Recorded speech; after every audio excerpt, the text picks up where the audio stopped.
British filmmaker Steve McQueen talks about his latest film Blitz. London was a tale of two cities at that time as well. There were people who sort of living the life of Riley and other people sort of, looking for food in the street. We have to show this to have an idea of the landscape. And we have music from the sublime Michael Kiwanuka. All that still to come on the Arts Hour. BBC News with Justine Green. A Vietnamese property tycoon behind what's thought to be the world's largest ever bank fraud has lost her appeal against the death sentence. Truong My Lan stole $44 billion from a bank she controlled. The sentence can still be commuted to life in prison if she hands back 3/4 of the funds. Israel has warned people in southern Lebanon to keep out of towns and villages where it's launched new airstrikes. 9 people were killed there on Monday in Israel's biggest attack since it signed a ceasefire deal with Hezbollah last week. Finland and Sweden are investigating the latest case of suspected sabotage of infrastructure in the region. Internet cables linking the two countries were severed in Finland. Joe Biden is due to arrive shortly at the presidential palace in Angola, where he'll meet João Lourenço for discussions on security and trade. It's his only visit to Africa as US president. A verdict is expected today in a murder case that's gripped Italy and triggered protests about violence against women. Prosecutors are seeking a life sentence for Filippo Torretta, who stabbed his ex-girlfriend Giulia Cecchettin to death last year. European conservation officials meeting in France have agreed to reduce the protected status of the wolf. Some farmers complain about attacks on livestock and pets as wolf numbers rise. Conservationists say wolves play an important role in the ecosystem. China has fully lifted its suspensions on Australian red meat exports. It's one of the final remaining barriers in a long-running trade dispute which began when Australia called for an investigation into the origins of the COVID pandemic. Replicas of a sword from the Harry Potter films are being recalled in Japan because they break strict laws on weapons. Regulators decided the tip of the stainless steel Gryffindor sword was too sharp. BBC News.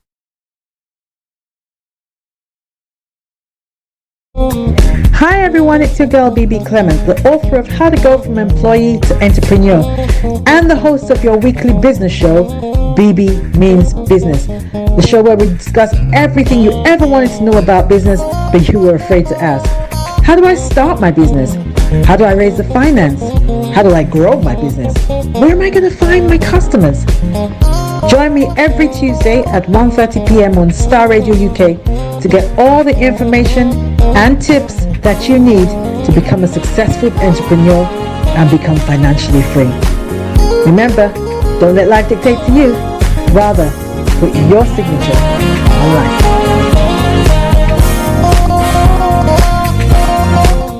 Hi everyone, it's your girl BB Clement, the author of How to Go From Employee to Entrepreneur and the host of your weekly business show, BB Means Business, the show where we discuss everything you ever wanted to know about business but you were afraid to ask.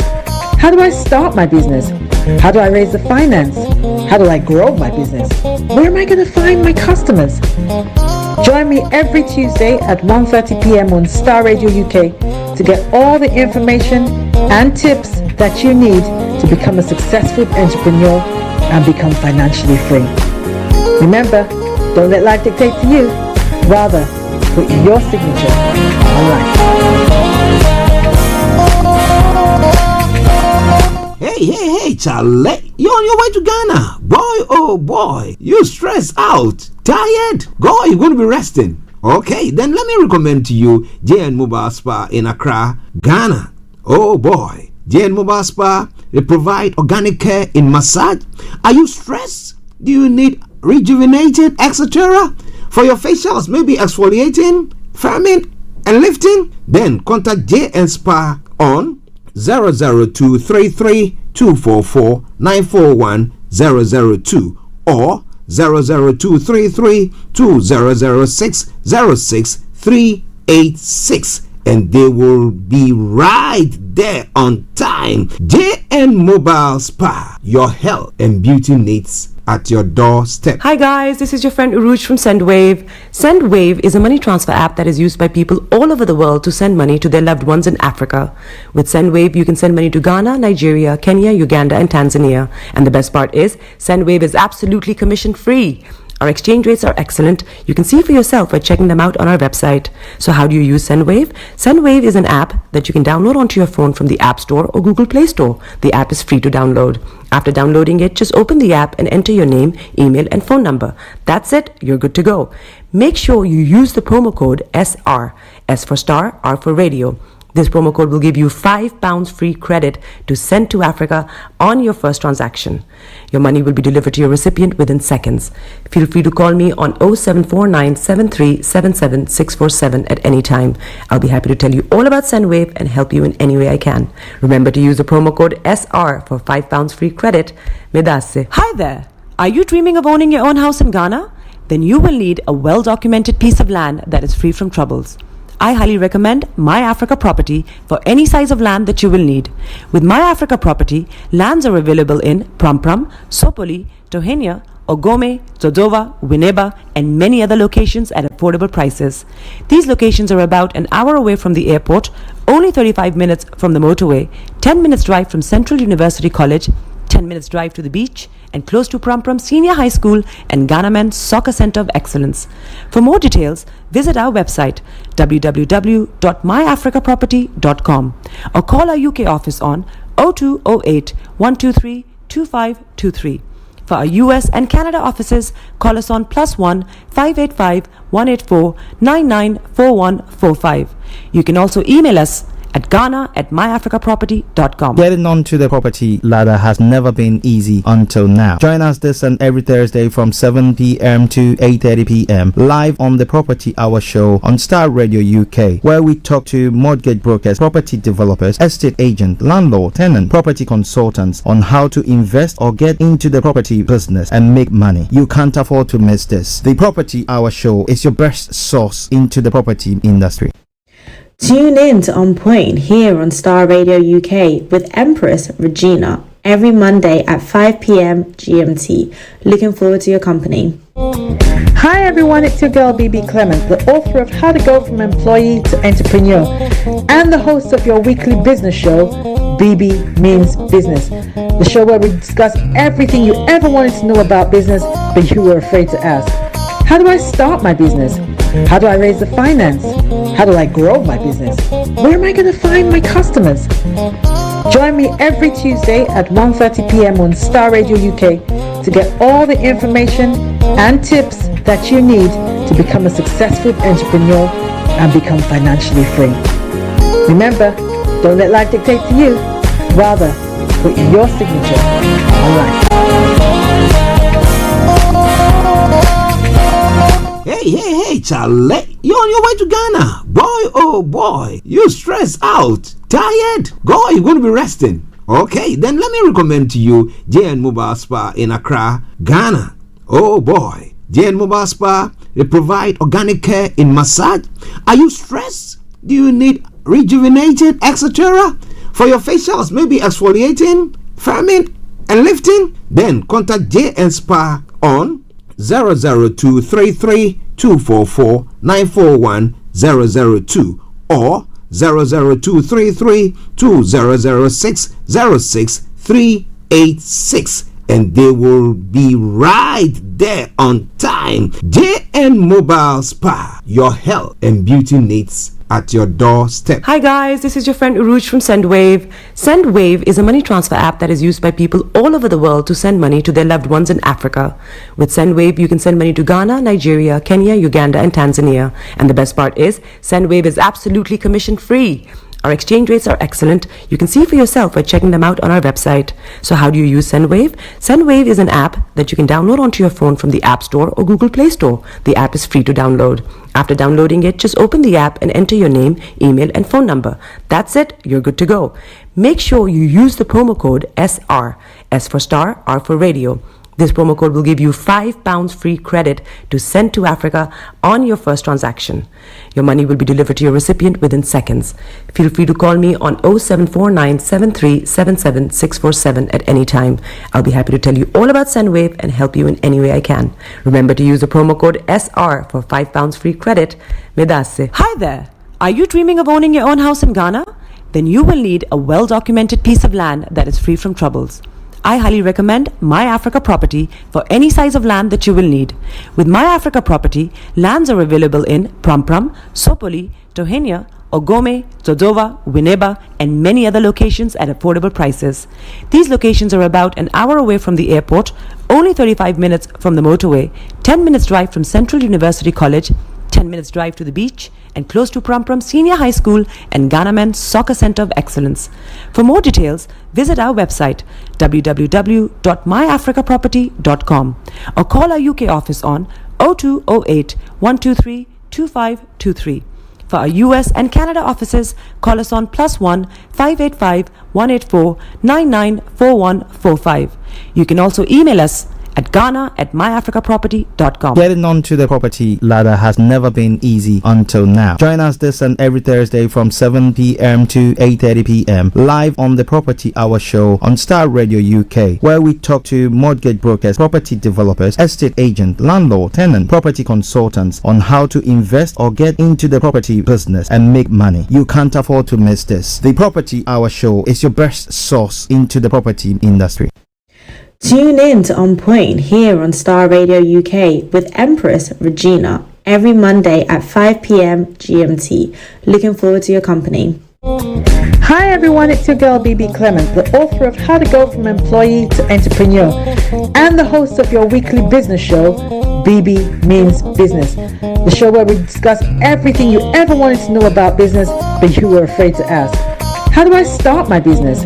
How do I raise the finance? How do I grow my business? Where am I going to find my customers?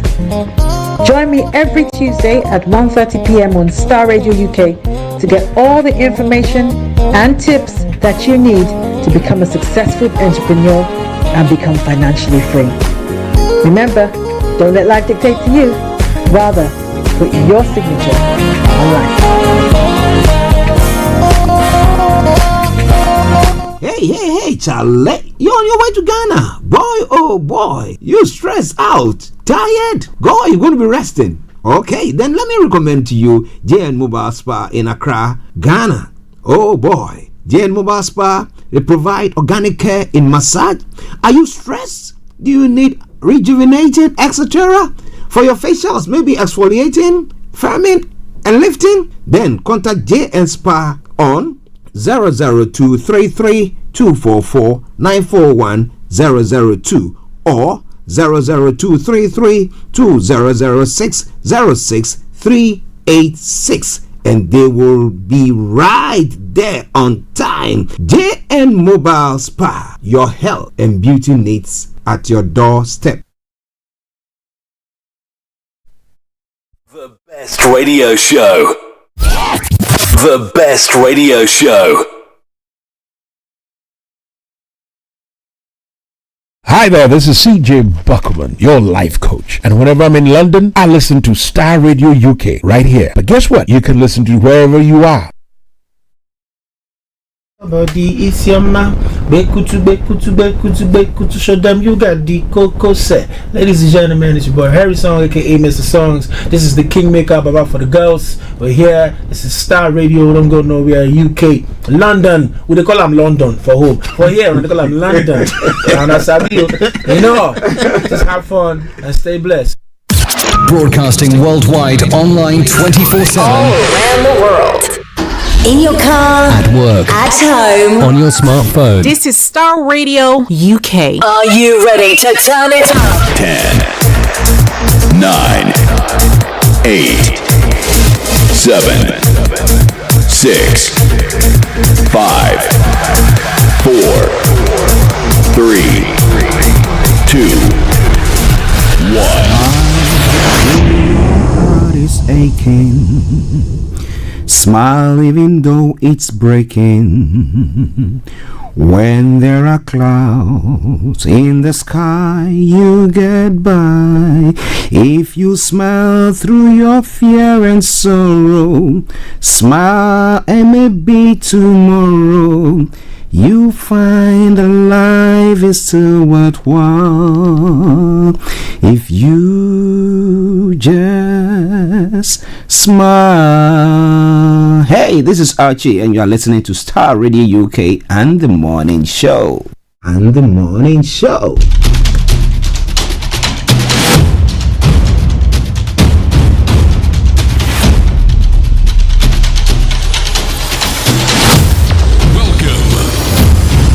This is Starr Radio. This is UK. Starr Radio UK. This is Starr Radio UK.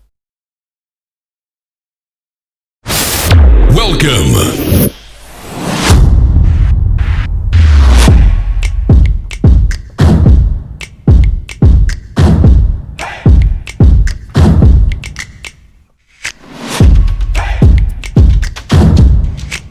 Broadcasting worldwide online 24/7.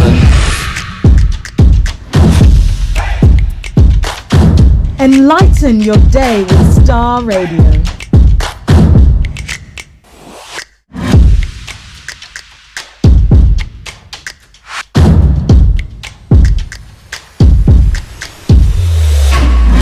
Okay, let me say massive good morning, good afternoon, good evening, good dawn to you wherever you might be on planet Earth, and those of you on other planets as well. I want to salute you all and welcome you to the Starr Radio UK Tuesday Tuesday edition of the morning show. You know, because I was going to say today is the 3rd. Yes, today is the 3rd day of December, the year 2024. How many days more for the Christmas and how many days more for the end of the year? My goodness, when we started the year, did you ever believe that we're going to get to this place now? Oh boy, but things have happened. Well, but whatever it is, as I do say all the time when I come on air, I tell you, if you are still alive, that means that God is not finished with you. So God has still got an appointment to you.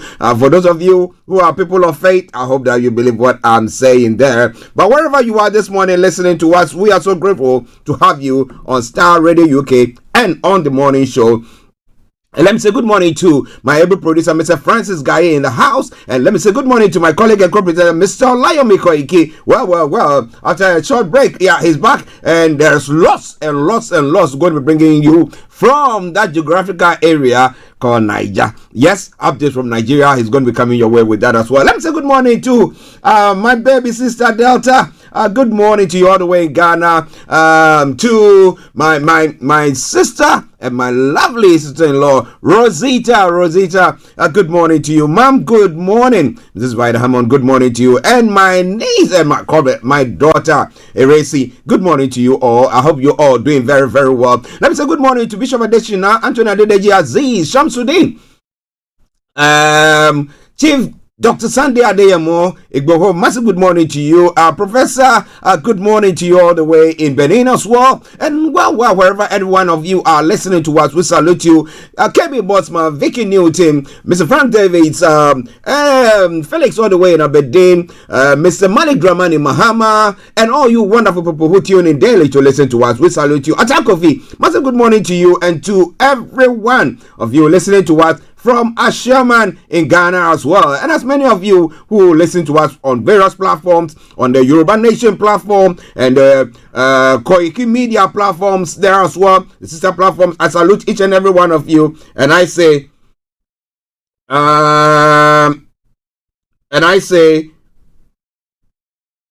good morning, and welcome to the program. It is Starr Radio UK.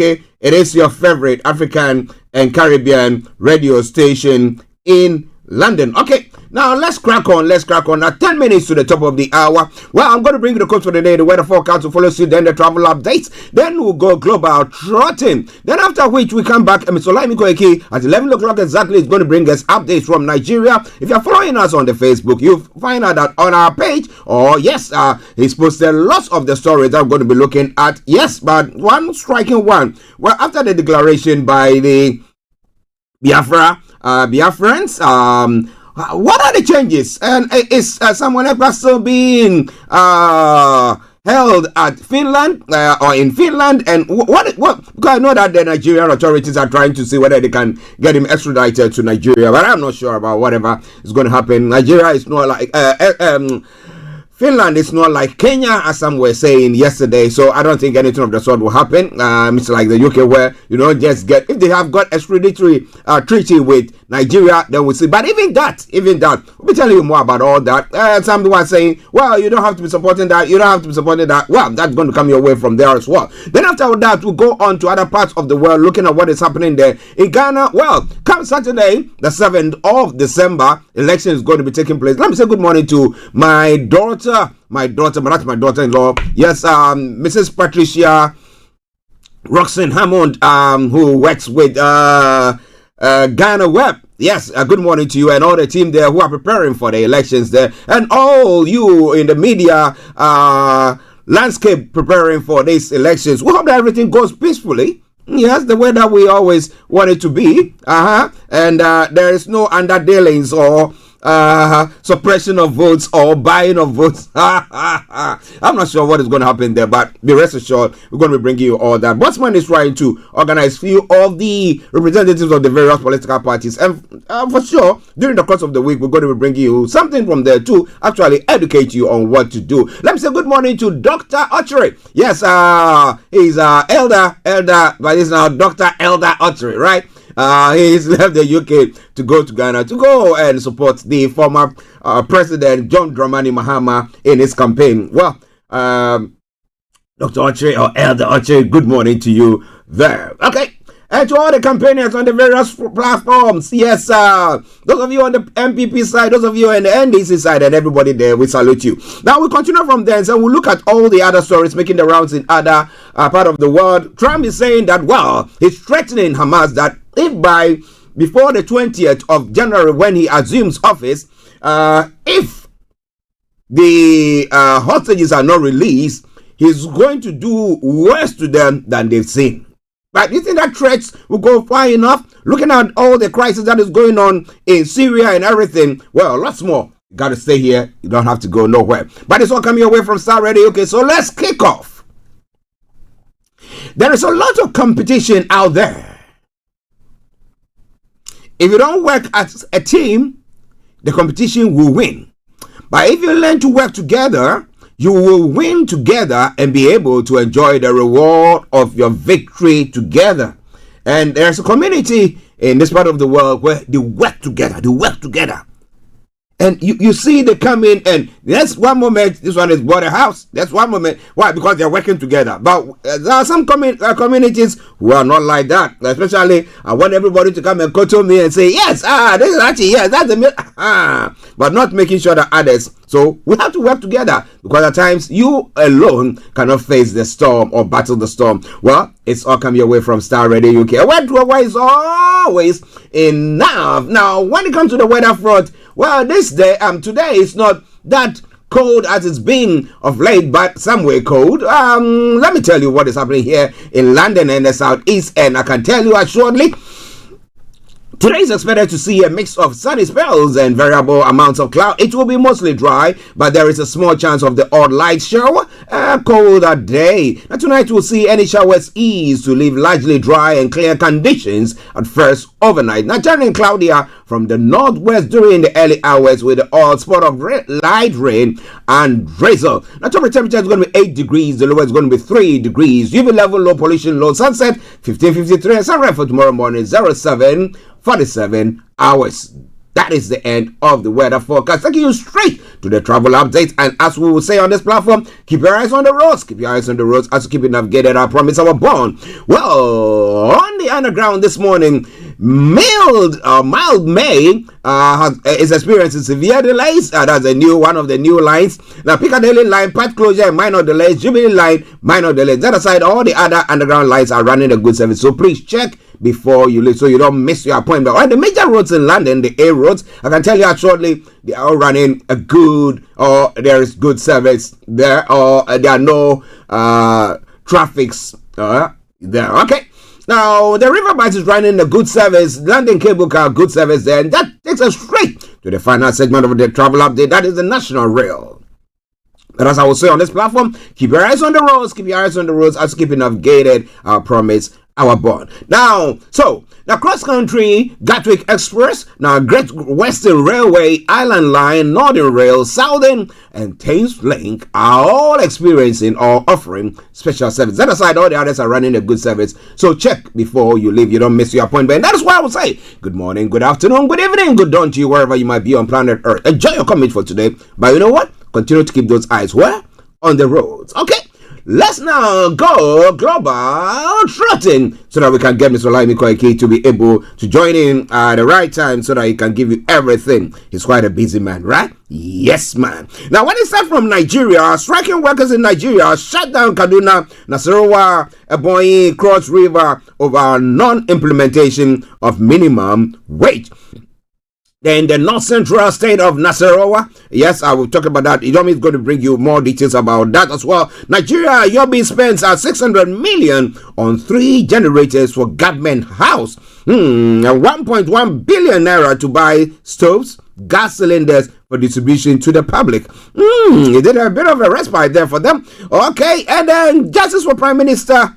That is a breaking that is coming. Justice for Simon Ekpa is happening now in Finland, United States of Biafra. To the world we move. Well, I'm going to tell you more about that. And it's better to have 774 thieves than one big thief. Nigeria's Edo State former governor Oshimole says in support for local government financial autonomy.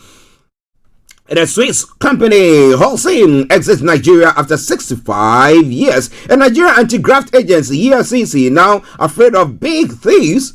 Human rights activist Omoyele Sowore is saying it's quite a big one. Now, tax reforms don't rush, allow public debate. Peter Obi advises federal government. But would they hack into that?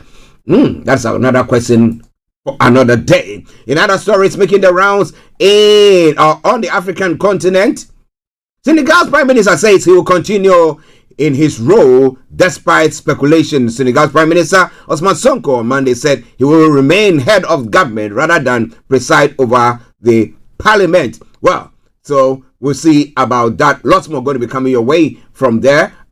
In Ghana, well, 4th year dead as boat capsizes on Volta Lake in Upper Manya Krobo. And then in other stories, near brow between Domelo and Lydia supporters following accusation of vote buying.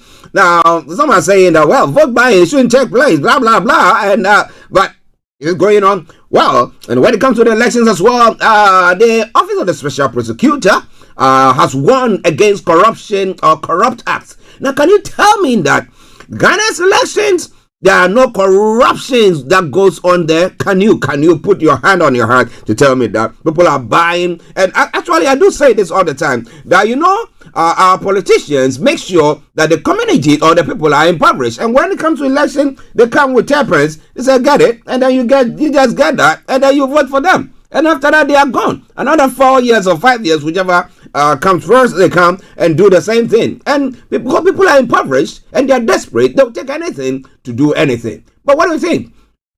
Well, in some of the predictions, NBC will win even if you chase me everywhere, Baumia. That's Mahama is saying to Baumia. There, we're going to be looking into that as well at now almost 11 o'clock. We're going to be having Mr. Olayomi Koiki in the world front. Vietnamese tycoon loses death row appeal over world's biggest bank fraud. Wow.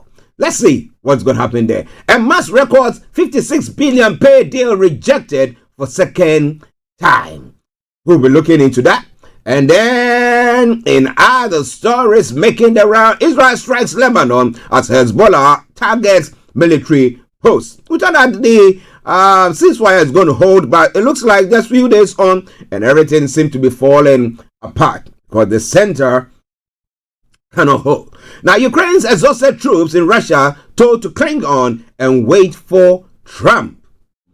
Okay, let's see what happens. And investigations are underway after Finland, Sweden cables were damaged. And again, in Georgia, moments of truth, protesters demand western part, not Russian part. Now remember, the same thing happened in Belarus, and Russian security agencies were sent in, or troops were sent in to quell the uprisings, and everything was okay. And we have the Belarusian president still in place. Is Russia going to be sending that some troops there? Because we know that at the moment, Russia seems to be spreading very thin, because in Syria, we have the Russian troops, actually living or fleeing their bases, so that because of the insurrection, the uprising or the attacks by the opposition, or yes, that is going on there. But we're going to be telling you more about all that in a moment. It's all coming away from Starr Radio. Got a minute past 11, and stalking victims to get right to no abuser's identity. Jess Phillips, who herself was stalked, says victims will get a peace of mind under the government plans. So I will know the one who is trying to stalk me. Woo! Okay, let's see what happens. Now, migrant brought to UK from remote military island. Okay, we're going to tell you more about it. Universities enrolling foreign students with poor English. Well, if they have to write an English test or anything, what is happening there? Can they communicate? I mean, we have back in the day, some of my relations or some of my friends who had to go to universities in Russia and all those bits. There were a few, not a few, they didn't understand a word in Russia. However, they had to go on to go and study something to learn the language, and that's how they managed to take their courses. So, what do you think about that there? So lots more going to be coming your way from there. It's all coming your way from Starr Radio UK. It is your favorite African and Caribbean radio station in London, as I would say. So wherever you are, stay tuned. Don't touch the dial. We're going to take a quick break. We come back, and I tell you, we're going to be having Mr. Olayomi Koiki coming your way with all the necessary updates. Stay tuned and don't touch the dial. Hey, Charlie, you're on your way to Ghana. Boy, oh boy, you stressed out, tired. Go, you're going to be resting. Okay, then let me recommend to you JN Mobile Spa in Accra, Ghana. Oh boy, JN Mobile Spa, they provide organic care in massage. Are you stressed? Do you need rejuvenated, etc.?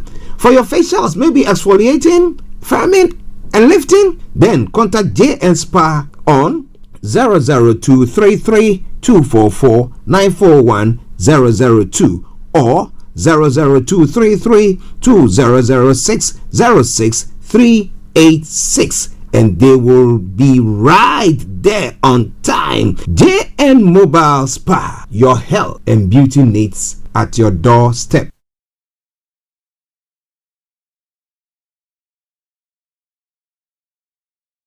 How to go from employee to entrepreneur, and the host of your weekly business show, BB Means Business, the show where we discuss everything you ever wanted to know about business but you were afraid to ask. How do I start my business? How do I raise the finance? How do I grow my business? Where am I going to find my customers? Join me every Tuesday at 1:30 p.m. on Starr Radio UK to get all the information and tips that you need to become a successful entrepreneur and become financially free. Remember, don't let life dictate to you. Rather, put your signature on life. Hey, Charlie, you're on your way to Ghana. Boy, oh boy, you stressed out, tired. Go, you're going to be resting. Okay, then let me recommend to you JN Mobile Spa in Accra, Ghana.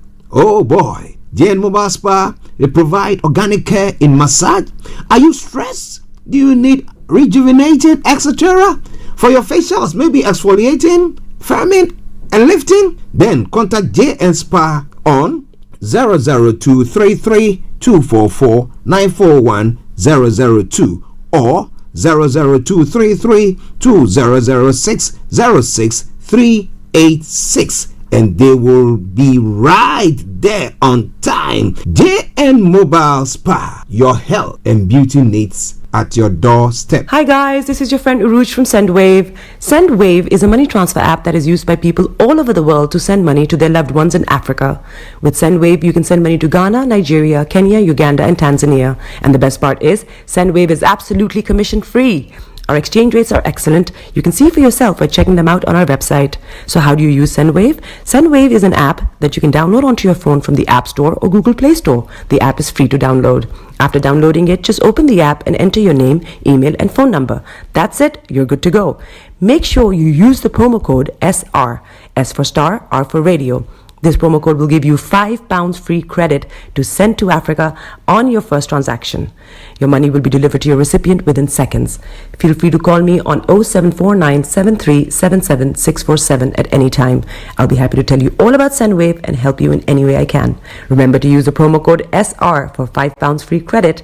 Medase. Welcome back to the program. It is Star Radio UK. It is your favorite African and Caribbean radio station in London. We're going to take a musical break whilst we wait for Mr. Olayomi Koiki to join in, but he's already in. So I think we'll pause that music for until we had finished with the updates there, and then we'll go on. But let me just go straight. Mr. Olayomi Koiki, who has joined in, and let me say, Yomi, good morning. Well, a very good morning to you back in the studio, Mr. Archie. Good morning to all our listeners and viewers. It's a very busy week. I know I've been out of the picture for like a couple of days.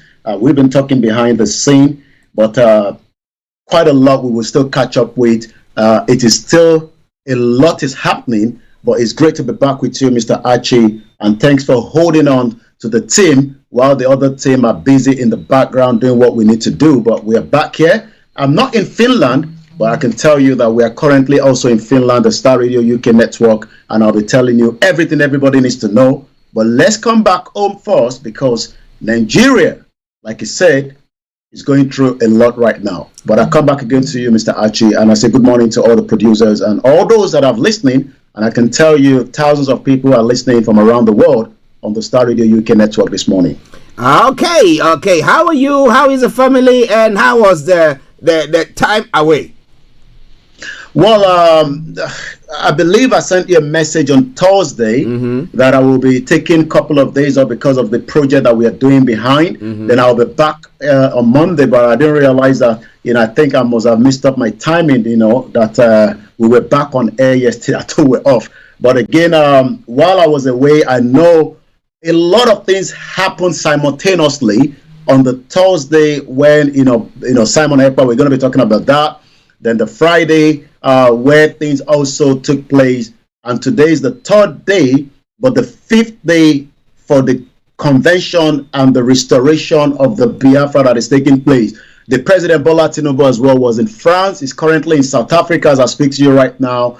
The Central Bank was in London talking about, some kind of event. I'll be telling you more about that as well. So quite a lot of activities has been happening around Nigeria. And I believe a lot of people want us to talk about this. And that is where we're here again this morning, where we're going to be cracking on. But the family are doing very well. But it's great to be back with you in the studio, Mr. Archie. And I say very good morning once again to everyone that have joined us. Yes, listeners, Mr. Olayomi Koiki in our North London studios. I'm actually here in the South studios, and we're bringing you updates from Nigeria. Good, let's crack on. We'll come to Simon Ekpa and some of the issues there. But let's look at the, we'll talk about the, is it the payment where government entities were paying the salaries, but some of them workers shut down 4 states over new minimum wage. Now, what is happening in these states where Kaduna, Nasarawa, and others? Why are they protesting? Is it that the governments in the governors in those particular states are not able to pay the 70,000, or are they saying that they have back pay from there? Yomi. Well, if you remember, when this government came in, there was a lot of tussle between the federal government and the Nigerian Labour Congress. Remember that there was a lot of meetings that was being held, to stop, as many of the strike that was going to take place. But a year or almost 18 months into this government, it seems that the minimum wage has not yet been resolved. And that means that, many states are still not able to pay, the 70,000, minimum wage that was agreed. But as you said, it seems that the implementation of the minimum wage is the reason why, this morning, we are getting report from Nigeria that Kaduna, Nasarawa, Ebonyi, Cross River, over non-implementation of the minimum wage, that is 70,500. I might try to give a conversion to what that is in dollars and pounds so that for the benefit of our listeners around the world. But the reason why this is happening, again, is the implementation. So workers in that particular state that I've mentioned, yesterday have now commenced a 1-week warning. It's still a warning strike to demand the implementation of the new national minimum wage and the consequential adjustment. Well, who are those behind these? Comrade Oko emphasized workers' readiness to strike if the government does not act. Strike is part of the government. Strike is part of anything that happens around the world. But if you're not paying the workers, that means they will be shut down. It is still something that can be amended, but whether that can be done as quickly as possible. The NLC is Affiliated Trade Union Congress, TUC, cited the government failure to implement the wage adjustment despite paying 72,000 minimum gross salary. I'll come back again to you in the studio, Mr. Archie. Now, again, you're going to be, trying to get a conversion in dollars and pounds for us to know exactly what we are talking about there, so that our listeners, those of us who don't get when we're talking about African currency and how much it is, they will get it. But the question that it seems to be bothering me is that the states, it's not all the states that will be capable to pay or of paying this monies to their people. So what are those states doing, Yomi? Well, it has always been the problem. Many of the states are crippled. Many of them does not even have anything, to work with. They rely on the federal. But the question that it seems to be bothering me is that the states, we're going to be talking about a little bit of the tax reform that the presidency is trying to work on, because a lot of people are not comfortable with that, especially those in the northern part of the country. That means that, most of the 36 states will not be able at any point to be able. We're not talking about Rivers State that have the kind of the revenue. We're not talking about Lagos State and probably maybe one or two other states. But there are some states that will struggle, to pay that 70,000 minimum wage. And the reason for that is, for a very long time, they've relied so much on the fake allocation. There's nothing coming out of those states. And sometimes Nigerians have asked is, what is the essence of all these big states that we have across the country when they are as not, I had to hold on back to the word I wanted to put out there. But one thing is, most of the states are not capable, to pay that minimum wage. And that is the reason why, we've had them for too long struggling. And like I said, when we look at the exchange rate, which is about 2,200, depending on where you're changing your money from this morning, it is not up to 35 pounds that we're talking about here. But again, we're looking at it from the currency back home. So the 35 pounds this morning is what we are looking at, which is approximately about, again, less than almost 20-something dollars. Now, interestingly, let's do some arithmetics here. Now, if somebody gets 70,000 naira, how much rent are they going to pay? Well, again, inflation in Nigeria is quite high right now. Let me give you one of our team that, this is somewhere in Ogun State, and this is self-contained. It's self-contained with the agreement is, it's 60,000. And if you look at the minimum wage with 70,000, so the self-contained is 60,000. The agreement is another 60,000. That means 120,000. But that is for the year. So if somebody is being paid 70,000, and by the time you take out 70,000, you multiply that without the transportation, without the food, and we're talking about this individual is just he doesn't have a wife, he doesn't have a children. But that is still not enough to cover the cost of living and working and making sure they can become the future that we have been told that there is a future in Nigeria. And that is part of the argument this morning. I've been following some of the news in Nigeria, and many Nigerians this time are asking, what is the future for us? But the presidency say there is still hope. Well, the president says there's still hope. Shama, you Adeyemi, good morning to you as well. We hope you are doing very well. And to every one of you listening to us on this morning's morning show on the various sister platforms, the Yoruba Nation platform and the Koiki Media platform and all the sister platforms, we want to salute each and every one of you. Thank you very much. We have the many Biafra that are locked in because we've been transmitting the convention in Finland, and we've told them that they have to bear with us because switching to Star Radio is very, very unique. It's very important. And as many of them are watching the screen in Finland, but they are listening to you, in London here. Oh, let me say good morning to all of you in Finland. I don't know whether it's afternoon there, but whatever it is, it is actually afternoon. They're 2 hours ahead of us. Yeah. Good morning to every one of you in that convention there. We'll try to see whether Yomi can get some information from you, and we're going to be sharing. But we're going to be coming to that in a moment. But quickly, now Yobi says seem to be spending 600 million naira on 3 generators, buying things. Is it for palliative? Is it for the government? The governance, or let me call it the government's administrative work that they are doing, or for the workers there? What is that money for? Well, you might want to ask, why the vice president have not lived in the new apartment that has cost over billions of naira after the renovation. According to report and evidence, the vice president has not even moved to that new apartment. That shows, the amount of wastage in government. And even if you look at, the new administration coming up in the Trump, they are going to be cutting down on spending to the governance.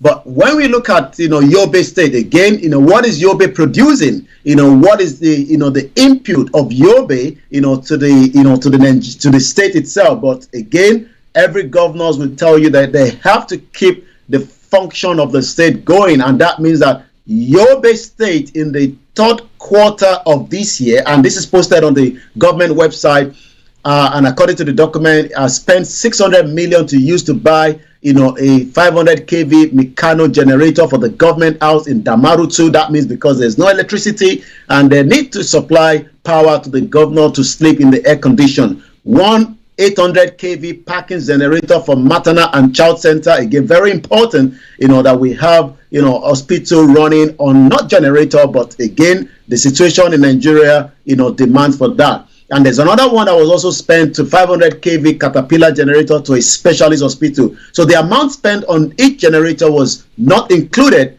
but the total for the 3 was capped at 600 million naira. The state government that is led by Mala Buni also brought stove, cooking gas, for almost 1.1 billion naira for distribution to the public to reduce pressure on the fragile ecosystem, deforestation and emission. Remember that some of these states, many people are still using the wooden to cook and all that. So it looks like the governor is trying to take them out of that picture. How long that can happen? Again, it's good that you supply them the first one. Would there be a continuity, or would they just abandon the gas cooking and go back to the same old method of preparing their meals and whatever they need to do in that part of the world? Well, ladies and gentlemen, Star Radio UK, Mr. Olayomi Koiki in our North London studios. I'm actually here in the South studios, and we are bringing you the morning. And just to add, it is one of the states that has encountered many times attack from the the Fulani terrorists. In September this year alone, the terrorists killed over 100 people in the Mafa village. The terrorists reportedly invaded the community, riding over 50 motorcycles. The victims were a few days after the incident, buried at the Babangida headquarters of Tamuro local government in Yobe State. So the question again is, the terrorists moving in large amount of motorcade and not being stopped tells you that the federal government have lost the insecurity in the country. Well, is the federal government doing enough? The new military chief, is it doing enough at all? Or what do you think about all that? Star Radio UK. Now let's move on. We'll come to the event happening in Finland in a moment, but let's touch on some of these issues and then we'll come to that. Now, it is better to have 774 thieves than one big thief. Now that's what Oshimole is saying. Now he's supporting local government in front of that. Now, what exactly is happening? Do we want people, because we did talk about the minimum wage and we're looking at it and we see that it's inadequate for individuals living in the States. So the only way that you can actually survive or live a bit better is either you find ways and means, as some people say. But this is a case where one of them, one who has been in the helm of power before, is saying that, you know what, it's better to have lots of thieves, or maybe everybody in the state being a thief, than having one person stealing. Yomi, tell us more. Well, for a very long time, since we returned back to, the democracy in 1999, governors have taken advantage of the local government. They've turned the local government to their, purse, where they can decide what happened, who becomes the chairman, and how the money coming from the federal goes through the state, and the state decide, who to give the money to and who not to give the money to. So Olayomi is not new.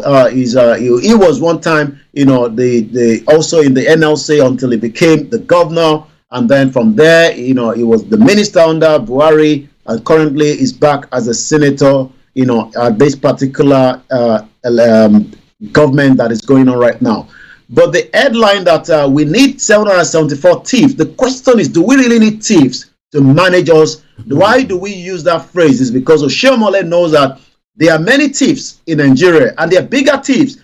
Because yesterday, before we go back to Olayomi, the news trending has gave many Nigerians again that this country, something needs to be done, and it needs to be done as quickly as possible, because the EFCC released information of one individual, even though the individual name is still an allegation, is already circulating, but I'll be telling you what the EFCC said, yesterday. About 755 duplexes has been pinned to one individual. This is one of the largest recovery, and I'm going by the EFCC says, EFCC makes a single largest asset recovery till date. According to Justice Jude, on Monday, December 2nd, gave a ruling on a final forfeiture of an estate in Abuja measuring 150,500 square meters, containing 753 units of duplexes and other apartments. This is the single largest asset recovery by the Economic Financial Crimes Commission since its inception in 2003. The estate rests on the plot of 109 Cadastral Zone CO9 Lugogoma District in Abuja. But already the news that is coming out right now is pinning the former CBN governor Emefiele to own this property.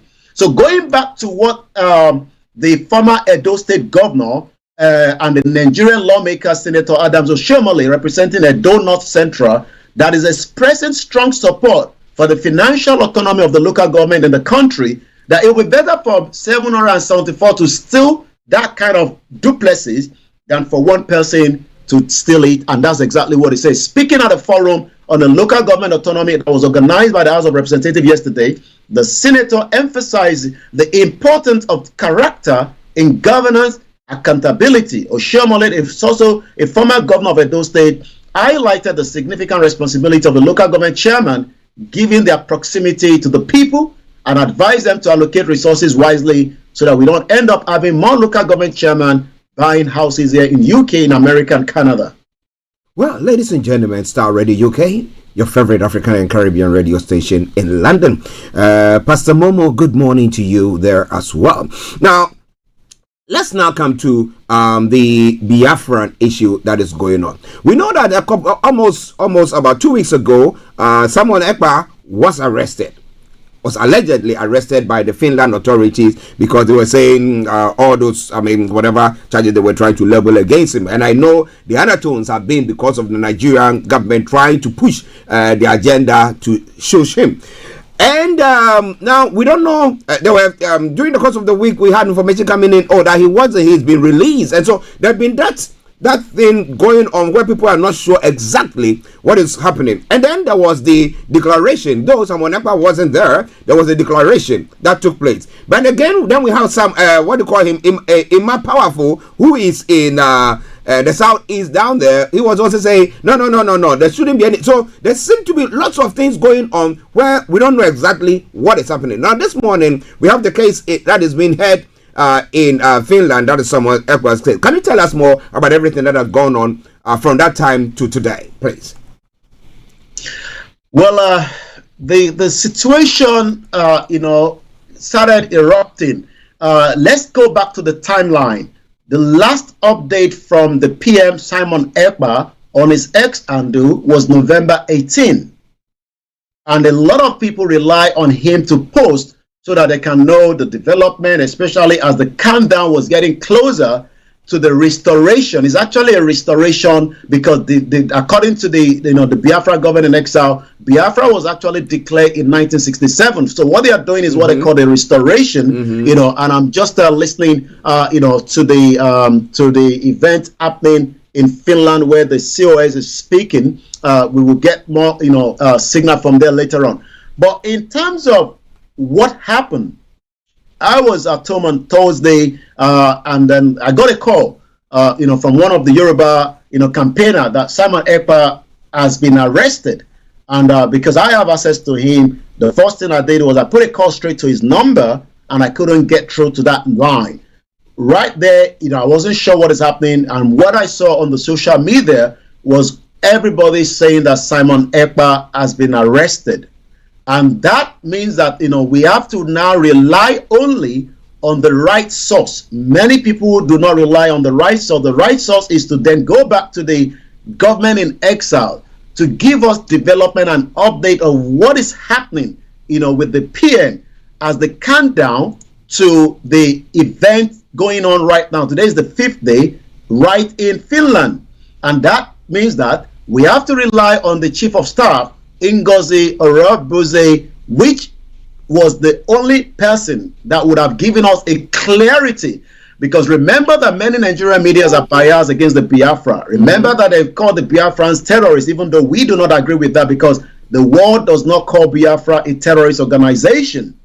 Then what happened was that when the development was unfolding, there was a lot of different narrative. We saw the Nigerian military came out and said, look, Simon Ekpa is on the flight making his way back to Nigeria. Well, what they do not understand is that, this is not a kidnap case like Nnamdi Kanu from Kenya. So there was no way Simon Ekpa, even quote and unquote, if he was arrested, not to have just been put on the flight and come back to Nigeria. So what was being said in Nigeria was what the media was pushing out. Now, I listened carefully to the Chief of Staff. What the Chief of Staff said was that Simon Ekpa was invited by the Finnish government because already in, I think about 2 years ago, there was a kind of allegation leveled against him. Remember that it was picked up, it was released.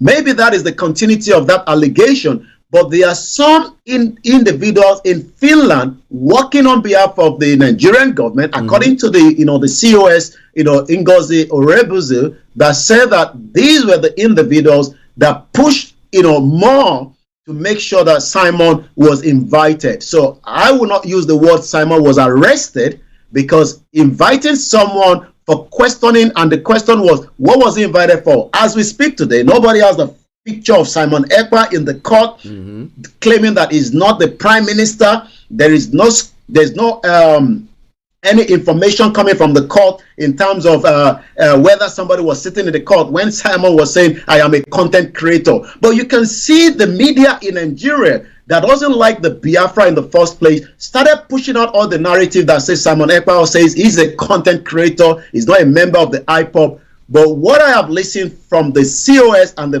government in exile is, he is currently still with the Finnish government because as we saw today in Finland in the cold weather, they are out there, making sure that they can continue to put their case, in terms of why, their PM was held there. So from the information, Simon Ekpa is still in Finland, and even if the federal government wanted to bring him back, the Finnish government and Nigeria do not have extradited treaty, and that literally means that there is nothing that can take him back right now. Yes, the government can label everything against him, that the killings in the southeast, but there is a lot of evidence that most of the killings in the southeast, as the government is saying, another journalist, Dr. Kemi Lawyer, came out about a couple of days and days saying that there's a genocide agenda that she has been talking about for the last 4 years.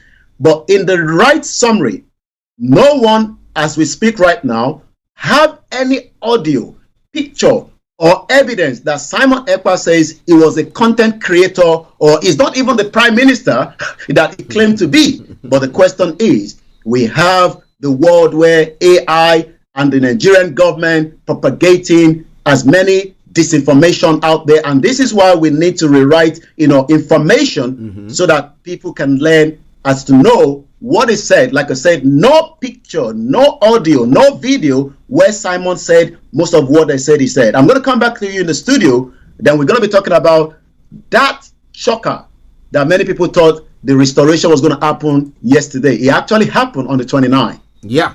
Ladies and gentlemen, you want facts, you want the truth, then you have to be on Starr Radio UK, Koiki Media, and the Yoruba, and any of the platforms that are affiliated to Starr Radio UK, because we want to make sure we bring you authentic things. Let me say good morning to Aziz. Aziz is saying that, the rest of the team, the United States of Biafra have declared, so it is time for Yoruba people to wake up and make a move. Now, let's come to the declaration and its impact. Now, was there a sit-down strike yesterday still in the southeast? Well, let's go back to the timeline. Simon was invited on Thursday. Friday, the following Monday, there was a sit-at-home. But it is not about the sit-at-home. Something happened the following day after Simon was invited. There was another massive killing in Enugu State by the Fulani terrorists. Does that mean that, as Simon was out of the picture, there was this push of more killings going straight into Enugu State, which is exactly what we saw when, farmers, and, the pictures is, they're too glory, we can't show them. But as farmers were, trying to get their crops, they were being massacred again on the ground. So we've got 2 Mondays already. The week where Simon, was invited, people were sitting at home.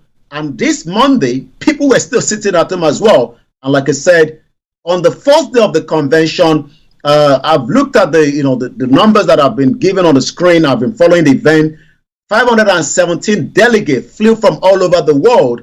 Is currently in Finland. The airport has been busy, and the activities have been very, very, massive. It's been like, a whole day event. They're currently back from the outdoor protest that took place today. They are currently back. I can see that on the screen right here in front of me.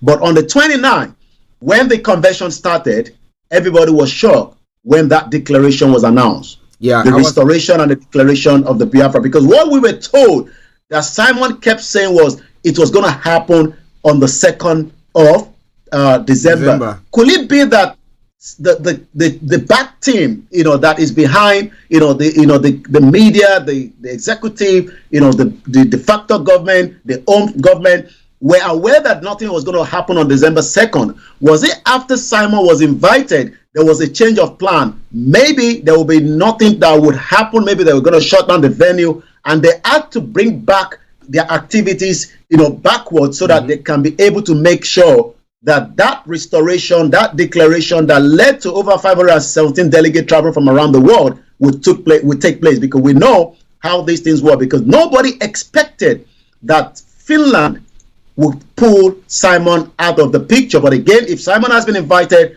for terrorism charges, for whatever crime, that is normal around the world. It's not the first time. But what the Biafra government is saying is, this is not a government. The federal government should bring all their folders and come and defend, their case with Simon in Finland. Well, ladies and gentlemen, it is Star Radio UK on this Tuesday edition of the morning show. We will try our best to see whether during the course of the week or that we will try to get a representative, maybe Ngozi, the chief of staff, or any of them in the helm, so that we can have their own word here on the platform as well, for you to know exactly what is happening there. Now, what has been the reaction from the federal government with all this declaration and everything that seems to be going on, the arrest, and they thinking that there's going to be an extradition, which they've not got that treaty with the Finnish government, therefore we know for sure it wouldn't happen. And then we know they cannot go and rendition him from there, and just bring him to Nigeria as well. So what has been the reaction of the federal government? Well, the federal government have been very quiet. What the federal government is more excited, and this is coming from the military especially, remember that the military has continuously says that they need Simon Ekpa to be brought back, to all the crime that is happening in the southeast. They're putting everything on Simon Ekpa. So in terms of the government media, I haven't seen any report out there.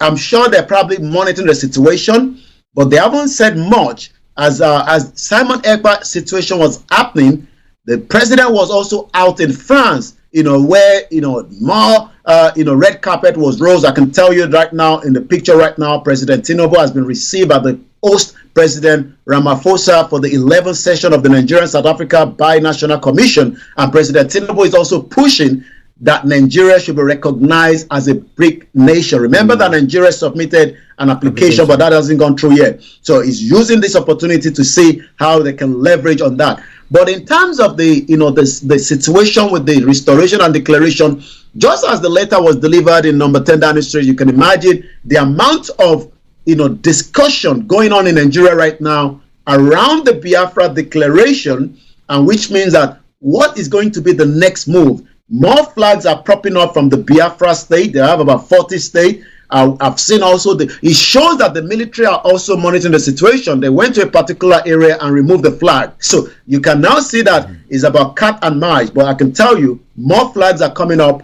But whether the Nigerian government will go hard on them as at the time where there will be push, because we don't know when the push is going to happen, but it looks like there is so much still on the table that the Biafra are talking about. And let me give us, what is happening right there, right now. Let's just listen just for a few minutes, and we'll come back again to the studio. This is live from Finland. This Constitution of the United States of Biafra, we do acknowledge and affirm the changes, and I'm just going to go ahead and read the final portion of that. The Constitution of the United States of Biafra. And that is the Chief of Staff, Ngozi Orebeze, speaking from Finland. The Charter of the Confederate State. Remember, last year we were in Helsinki. We developed a couple of charters that led to this area. Also known as the Biafra Helsinki Declaration in Finland, and here we refer to as Biafra Charter, unanimously adopted as a prelude act by the Biafra Republic government in exile and the Biafra de facto government in homeland. I'll leave that. I'll come back again to you in the studio. Like I said, it's quite a lot of development happening. Reaction is going around the world, and many of the guests that have come in are speaking, but the Nigerians are also asking, what is the way out now? As I'll be telling you, another letter has landed with the British Parliament from the Yoruba as well this morning. Wow, listen to Star Radio UK. Now, a quick one before we leave the Biafra story. Now, are they still requesting the release of Nnamdi Kanu? And then the question was, the foreign secretary, is it the foreign secretary in Nigeria, Ojukwu, the wife of the former Biafran leader, Ojukwu, is saying that she's going to do everything in her power for the federal government or the president to release Nnamdi Kanu. Do you think anything of the sort? What exactly is happening there, if you have any information pertaining to that? Well, you're right. There is still a lot of pressure, for the president to release Nnamdi Kanu, and maybe that will slow down the situation. But we don't know what President Tinubu has in mind, when he's going to do that or not. And you're quite right, releasing Nnamdi Kanu to address Southeast crisis. These are the Igbo groups, just about a few hours, this was yesterday. The Indigbo Unity Forum, NUF, has called on President Bola Tinubu to release the leader of the indigenous people of Biafra, IPOB, Nnamdi Kanu, to address unrest in the southeast region. The group said Kanu's detention has contributed to the ongoing disruptions, including the Monday sit-at-home protest, which has adversely affected the region's economy and education. I mean, let's be honest, Mr. Archie, the Monday means that schools have to be shut down. I mean, some of the schools are perhaps moved to weekend, and that tells you that, and this has been going on for over 2 years now. This statement was put together by President Augustine Chukwumodon and the Secretary General Tony Igbokwe highlighted the significant and financial losses, and the most important, the academic setback. Universities are closed, technical schools are closed, and the people are saying that they are doing this not because of Simon Ekpa, they are doing it because you can't hold Nnamdi Kanu and expect us to be out opening or doing anything on a Monday morning. Well, ladies and gentlemen, Star Radio UK, what do you think about that? Now let's go to the Yoruba Nation before I hand over to Yomi to bring you the rest of the stories. So what was this letter that was presented to Parliament there as well? Well, yesterday, as usual, I got the communique, about a few days, but it's already in circulation going across different, news network this morning. As remember that it's coming up to 2 months now. In another 9 days, it will be 2 months that the letter that the Yoruba sent to the Prime Minister Keir Starmer when Dr. Chief Sunday Igboho came here for the dinner. And just as we had a big, massive rally, and then the letter was delivered to number 10 Downing Street. I can also confirm that that letter is now being looked into by the palace, from my own, intelligence and information that has come to me. But the outcome of that letter is not yet over because the content is what people don't know. Many people are asking, what is the content? What has Baba Akintoye wrote in that letter that led the Minister for Foreign, the Minister for Information, the Minister for Foreign Affairs, calling the Ambassador Dr. Richard Montegori to question. Well, maybe they might have to call him again because another group have put out a letter and it says Yoruba Nation Movement write to the UK Parliament wants legislator to support fully independent Yoruba country. Some people say it's a waste of time, but when you're talking about diplomacy might be wasting of time to some, but it is the part of asking for your right to self-determination. I'll just give a bit of the content of the letter. The group which was appelled with the foreign secretary visit to Nigeria. Remember that David Lamy was in Nigeria telling us that Nigeria will be a better place in the next 50 years by 2075. Many Yoruba people were really angry and upset about that. But this Yoruba Nation agitator under the Yoruba Nation Youth United Kingdom Charter has written to the Speaker of the House of Representatives, Rector Honorable Sir Lindsay Holy MP, seeking support from the United Kingdom on the Yoruba people quest in Nigeria for self-determination. Well, we talk about the amalgamation and everything that had gone on. And we talk about the fact that the agreement had expired already. And we thought that there should be a renegotiation. Government said no. Well, we have now uprising all sorts across the country. We have people who think that they are being marginalized. Yet, government is saying, we are here for you. But what are they doing? Do we get referendum for calling out on all these? Or what? Government is going to entrench themselves and say we're going to do whatever we want. Let's hear from you. We would love to know your comment there. But it is Star Radio. Okay, we'll go to Yomi for the rest of the stories making the rounds and then what is happening on social media this morning. Over to you, Yomi. Well, we're going to start on a sad note. I can confirm in the news report coming to our wire that Sylvester Oromoni mother has passed away. Well, who is Sylvester Oromoni? Well, let's take you back to this was a tragic death of a 12-year-old Nigerian boy that was bullied in the school. The death of this boy happened in Lagos, Nigeria, the commercial capital city, which was generating a lot of reaction as at the time. Sylvester Oromoni Jr., a junior secondary school JSS 2 student of Darwin College, Lagos, Southwest Nigeria, died under controversial circumstances. The school authority claims Sylvester sustained injury while playing football, but his family says he was instead tortured by the schools and bullied.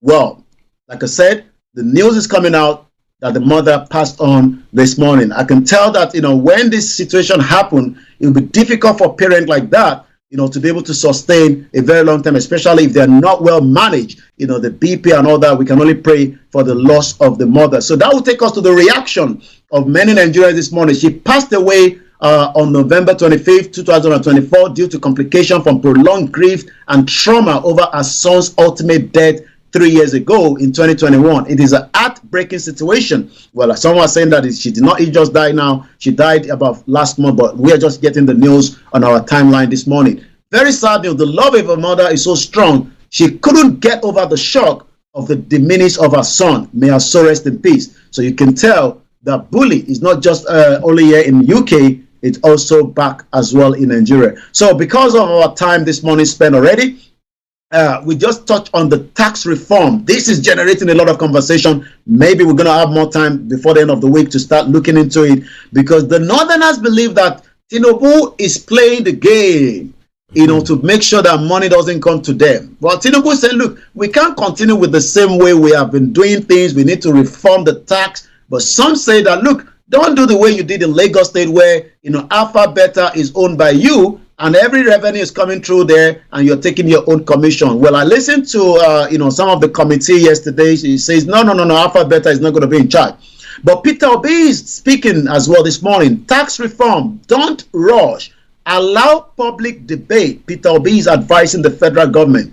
The bills have continued to generate controversies since their introduction, with particularly the northern governors calling for their withdrawal. The politician and the former governor of Anambra State, Peter Obi, is advising Bola Tinubu administration to involve citizens in the national debate before the tax reform bills are finally passed. But I can tell you that this is generating a lot of conversation on the social media, because a lot of people are not comfortable, most from the northern part of the Nigeria. Even some of their governors have been coming out to say that they are not going to be interested in this reform. Whether this will now pass through the Senate, where the Northerners have more majority, is something to look into. Now, let's look at what the government is talking about. Know the truth about the tax reform. And I'm looking at what the government is saying this morning.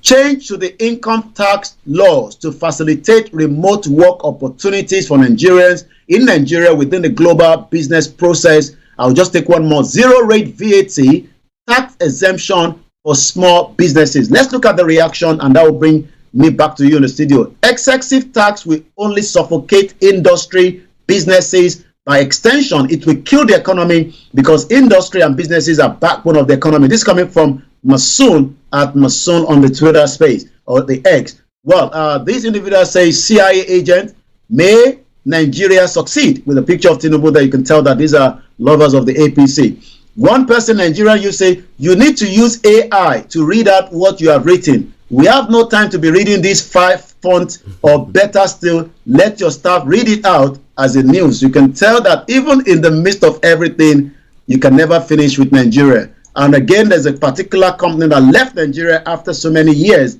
I'm trying to see if I can bring that in. Not too sure whether it's because of the tax reform.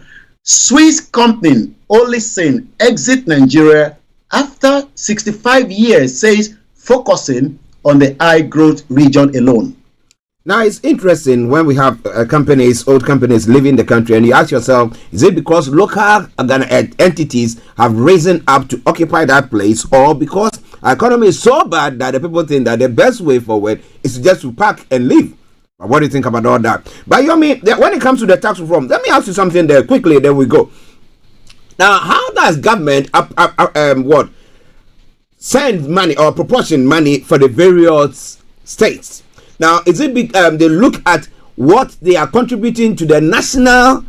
I mean, you take the southwest, you take the southeast, and they are the ones contributing. Let me put it that way: majority of the monies that is coming from the resources there. And then we have the middle belt where they were supposed to be, and the north where they were supposed to be farming and stuff like that was going on. But now we don't have anything of the sort. So how did they are proportioning monies to the various states? And why are some of the states that bring in more will definitely take more. Some of the states that have the resources would also be given extra as well. I'm looking at the one AGMA note that is being talked about in Finland. So when we're talking about money, we're still also looking at. But according to Honorable Abdul Mumini Jubrin, in the history of Nigeria, there's never been a law that would benefit the poor people like the tax reform bill. Bears it all on the tax reform bill. So, many Nigerians are really focused on this. Again, Taiwo Oyedele says some of the key facts about Nigeria tax reform bills.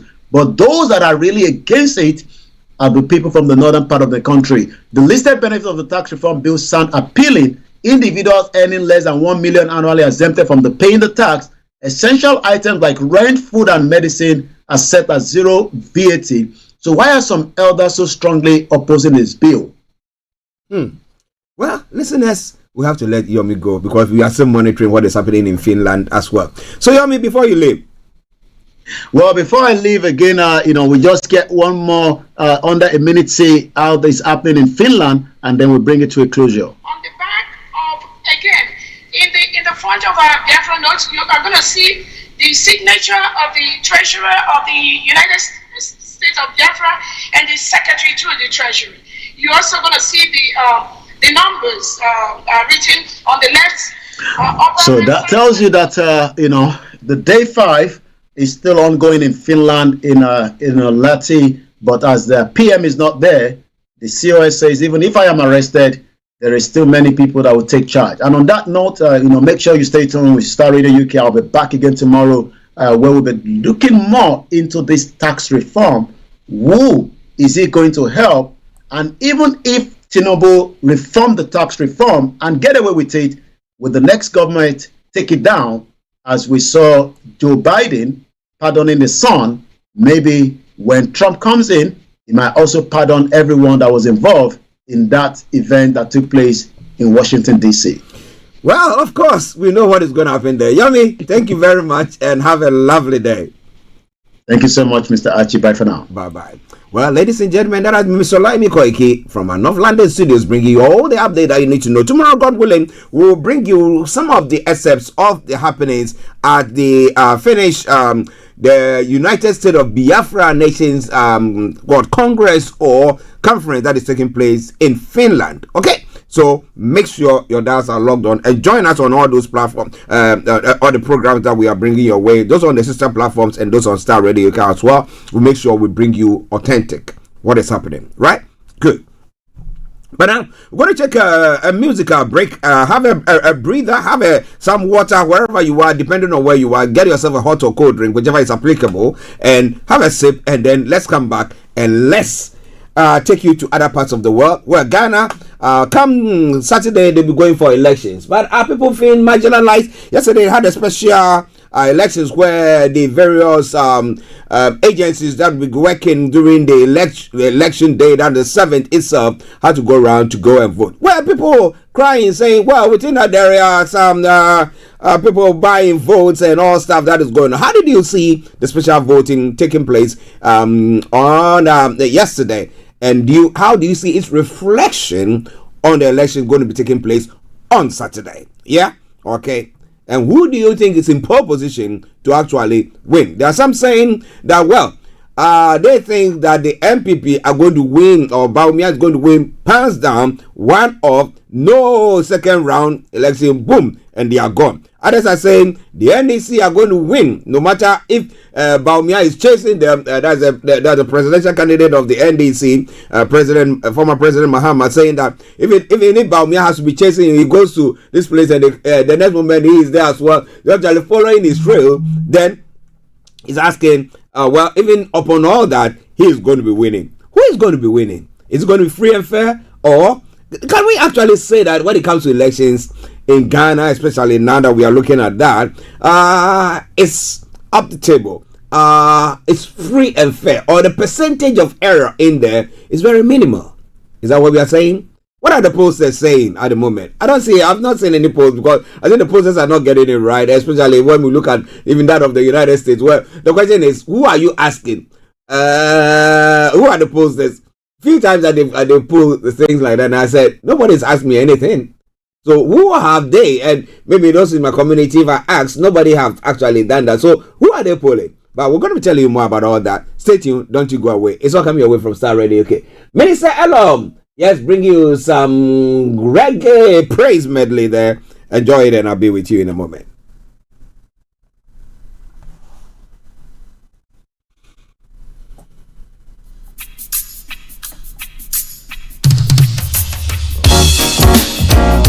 Oh, yeah.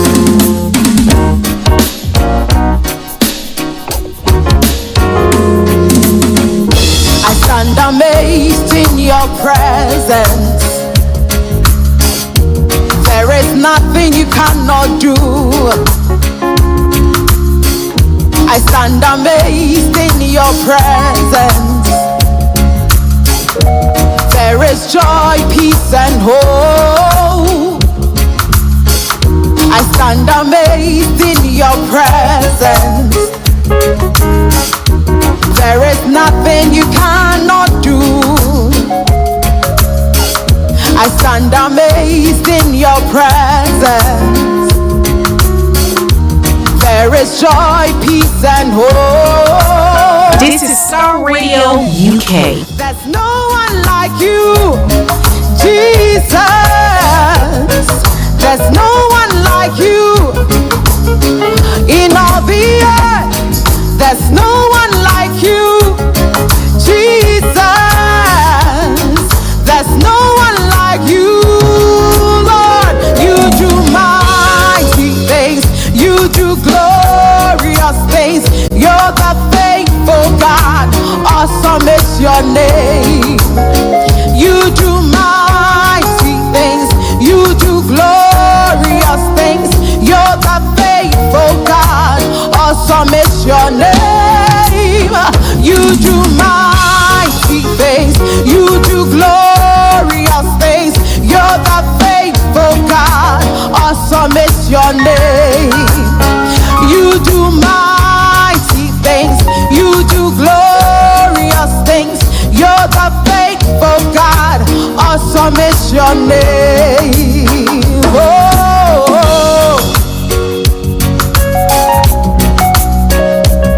We bless you, Jesus. My God is awesome. He can move mountains. Keep me in the valley. Hides me from the rain. My God is awesome. He heals me when I'm broken. Strength where I've been weakened. Forever he will reign. Our God is awesome. He can move mountains. Keep me in the valley. Hides me from the rain. My God is awesome. Heals me when I'm broken. Strength where I've been weakened. Praise his holy name. My God is awesome. My God is awesome. My God is awesome. My God is Well, that is from Minister Elom. awesome. Our God is awesome. Our God is awesome. Some praise medley in the reggae zone, What more can a man ask for? God is awesome. My God is awesome. Awesome. Our God. So wherever you tune in this morning to listen to us, God is awesome. just a couple of minutes to 12. Awesome. Our God. On this Tuesday morning, a cool but a sunny morning here in London, looking in through the windows or the CCTV, I can see the cars piling along, moving in and out, and it's all sunny there. You can do something out there, right? Your name, But it's all coming away from Starr Radio UK. She'll be launching her album come the it will be live all on YouTube or launching. Yeah, let me put it that way. It's Is it the 14th or the 12th? I'll be telling you more about that. I'll try my best to see whether I can get her to, interview her on the platform before the launching takes place. Okay, it is Starr Radio UK, your favorite African and Caribbean radio station in London. Oh Lord our God, how excellent is your name. We're going to take a quick commercial break, and once we come back, I'll bring you everything that you got to know in other stories making the rounds in other parts of the world. But let me say thank you very much for joining us on the update from Nigeria, where we've taken you, virtually everywhere across the globe to bring you that. Yeah? Good. So now, yes, a quick commercial break. I'll come to you. Hi everyone, it's your girl BB Clement, the author of How to Go From Employee to Entrepreneur and the host of your weekly business show, BB Means Business. The show where we discuss everything you ever wanted to know about business but you were afraid to ask. How do I start my business? How do I raise the finance? How do I grow my business? Where am I going to find my customers? Join me every Tuesday at 1:30 p.m. on Starr Radio UK to get all the information and tips that you need to become a successful entrepreneur and become financially free. Remember, don't let life dictate to you. Rather, put your signature on life. Everywhere you go, Afrobeat reggae dancehall taking over. Everywhere you go, Afrobeat reggae dancehall taking over. Yo, what's up, people? This is a boy Raskin Bobo One. Tune in every day, every night at the Starr Radio UK with the big man them Archie. When I say order, you say fire. Welcome back to the program. Well, as I did put there, this afternoon exactly at 1:30, BB Clement will be coming away with BB Means Business. It's a show that is tailored measured for the youth, the upcoming, and name it. And it will help you on your business path. Well, how to even build a team, how to do a few things, how do you even promote your company, how do you link up when it comes to your own personal finance, what do you do, and stuff like that. You want to know more, make sure you join BB Clement this afternoon when that program comes your way. It comes your way every Tuesday at 1:30. This is Starr Radio UK, and I am the one and only Archie. Okay. So now let's move on at a minute after 12 and let's look at what is happening in other parts of the world.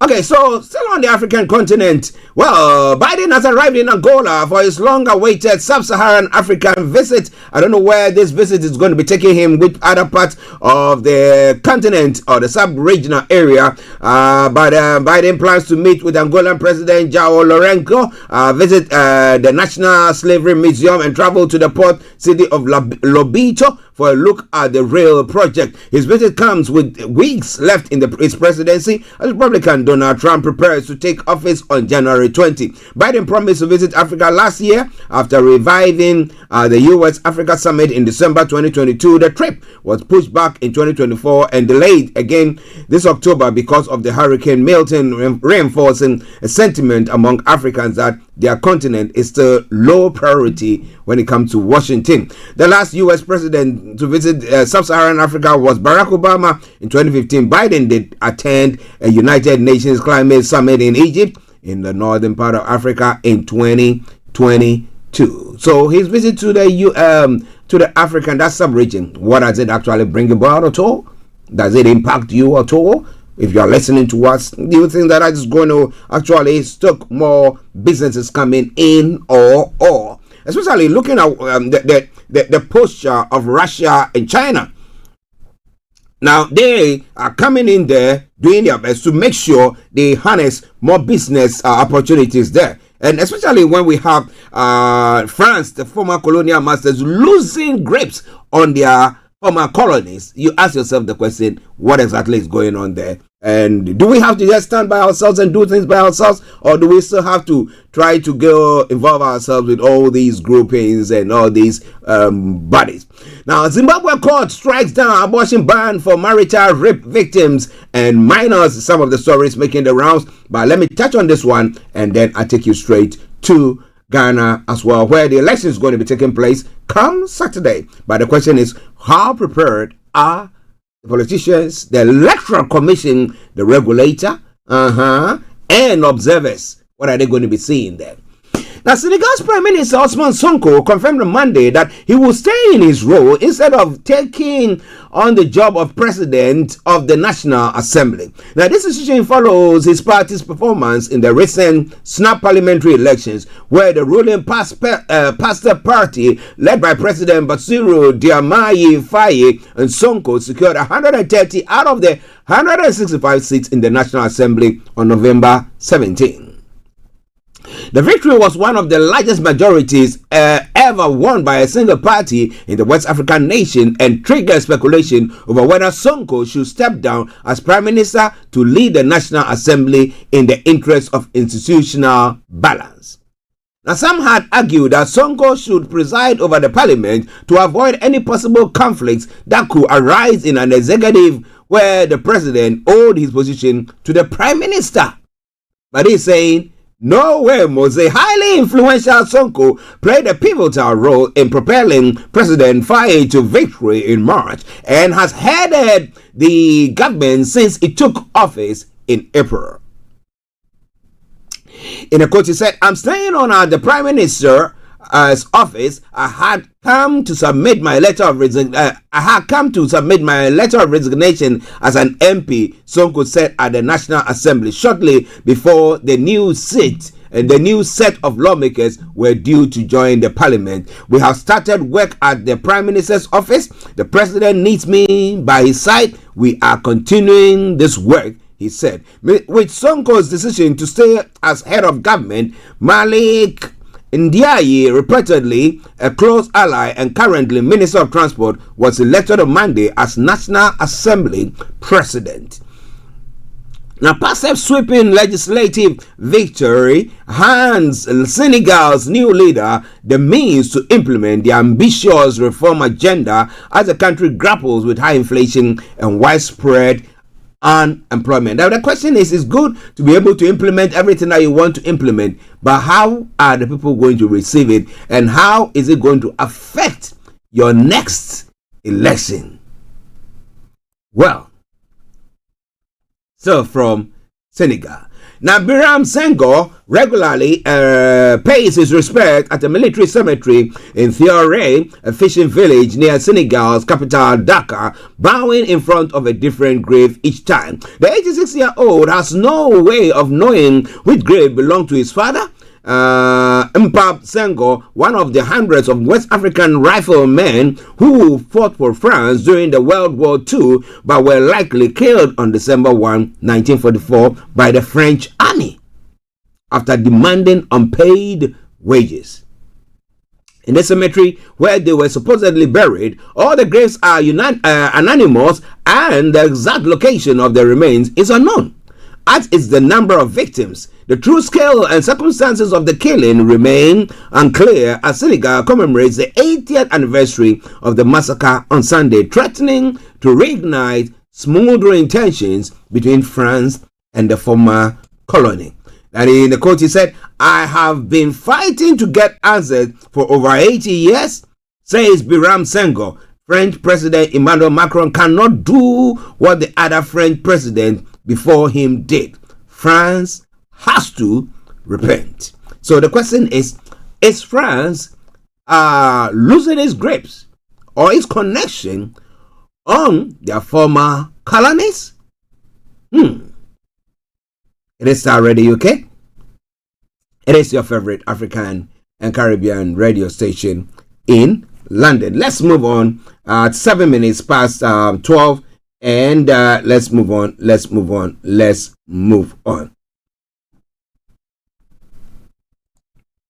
To Ghana. As some people were saying, Ghana, my happy home.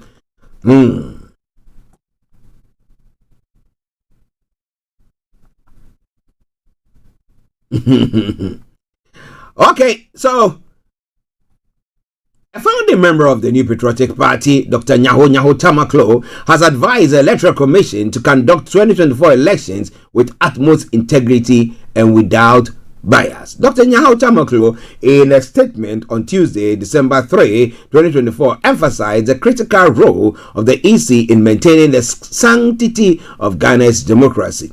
He advised EC and national stakeholders to ensure a peaceful democratic process ahead of the December polls. Now, according to him, history stands as a testament to the critical role of the EC in maintaining the sanctity of government's democracy. He called on President Akufo-Addo to demonstrate commitment and fairness in ensuring peaceful election in the 2024 general election, asserting that state institutions act fairly. Now, Dr. Nyahau Tamaklo challenged religious and state leaders to rise above the silence that has too often defined their stance in moments of national crisis. He urged the general public to remain vigilant during the elections and protect their safety. The statement noted, to the Electoral Commission of Ghana and its leadership, particularly Madam Jane Mensah, I issue this clarion call. History stands as a testament to the critical role of the Electoral Commission in maintaining the sanctity of our democracy.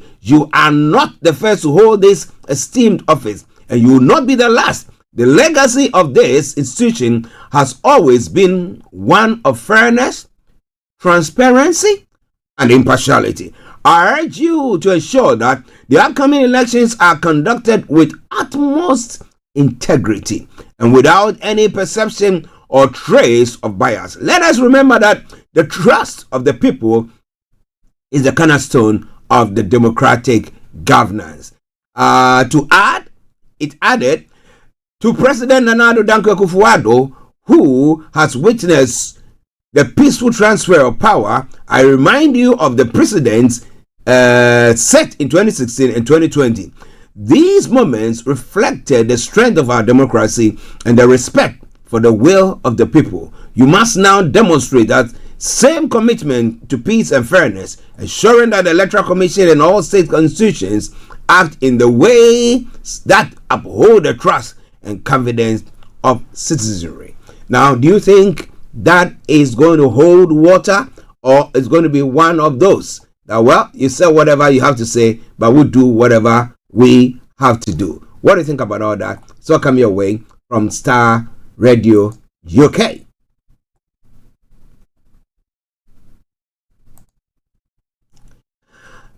Okay, so the Electoral Commission has issued revised guidelines for media accreditation, enabling journalists with accreditation for polling stations to also access constituency and regional collection centers. This adjustment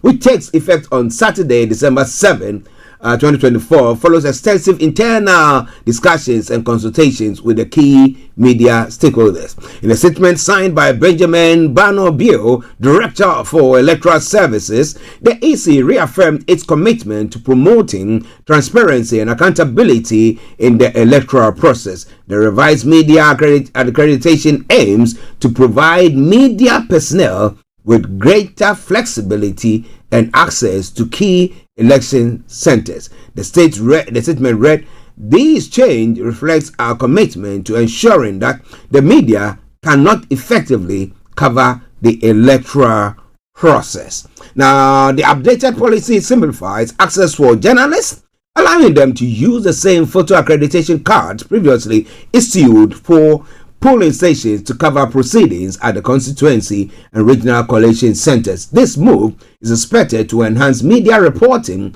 on the collation of results, a critical aspect of Ghana's democratic process. The EC further assured public and the media that arrangement for accessing the National Collation Center will be communicated in due course. With this initiative, the EC continues to underscore its dedication to openness and collaboration with the media, recognizing this role as a bridge between electoral process and the citizens of Ghana. That's a good one.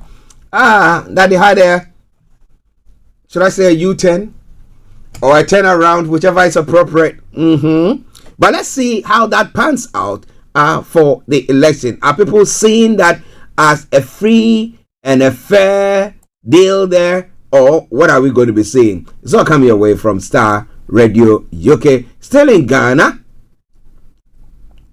we know that the majority in parliament or the ruling government is calling representatives or leader in parliament is calling for a quick recall of parliament. However, the Speaker of Parliament, Alban Babin, has announced that the much-awaited recall of the House will be on December 16, 9 days after the general election. In a notice released by his office and addressed to lawmakers and the general public, the Speaker said he was acting on the standing orders of Parliament, which grants him the right to recall the legislature for sitting.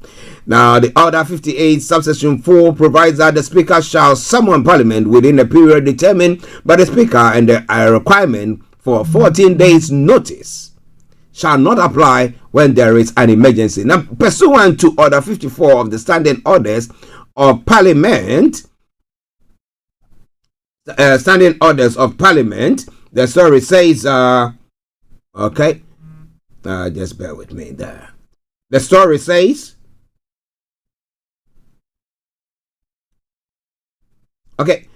the story says, Alban Babin, he said, I, Alban Babin, Kingsford, I, Alban Sumana, Kingsford Babin, Speaker of Parliament, hereby give notice that the 7th meeting of the 4th session of the 8th Parliament of the 4th Republic shall commence on Monday, the 16th day of December at 10 o'clock in the forenoon at a place to be appointed by the Speaker in due course. Speaker Alban Babin declared in a brief notice.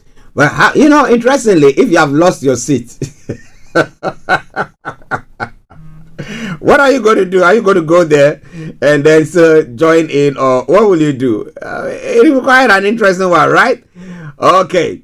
Now, one other story from Ghana, and then we can move on at 12:15. Now, as Ghanaians prepare to cast their votes in the 2024 presidential and parliamentary elections, the Office of the Special Prosecutor has reaffirmed its commitment to ensuring the integrity of the electoral process.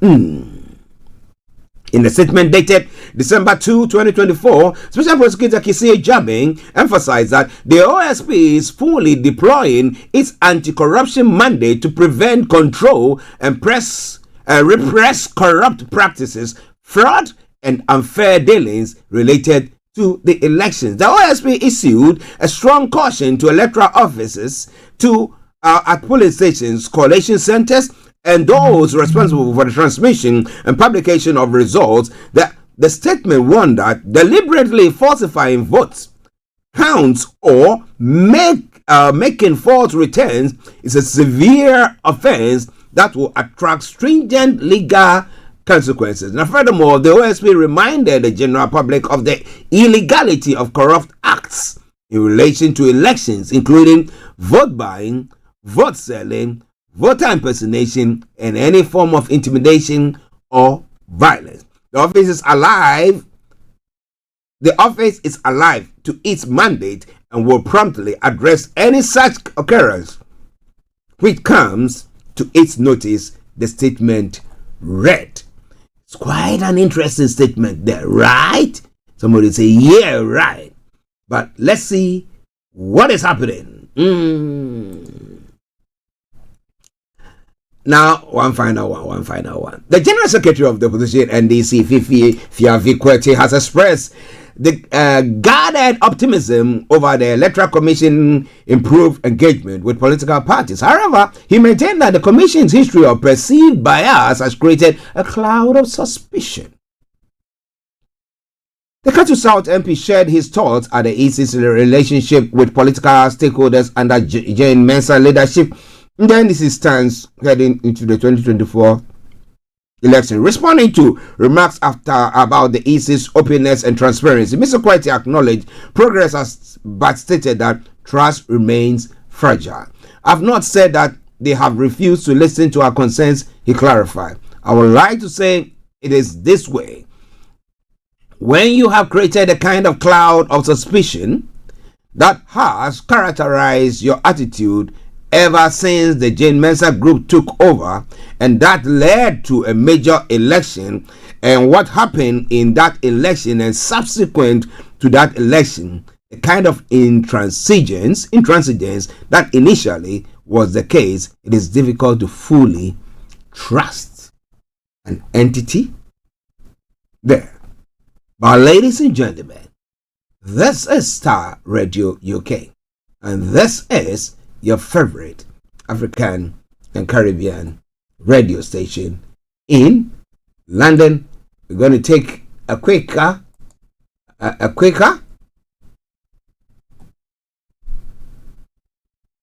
Okay. Another one has come in. Let me just touch on that. Samson Ayenini,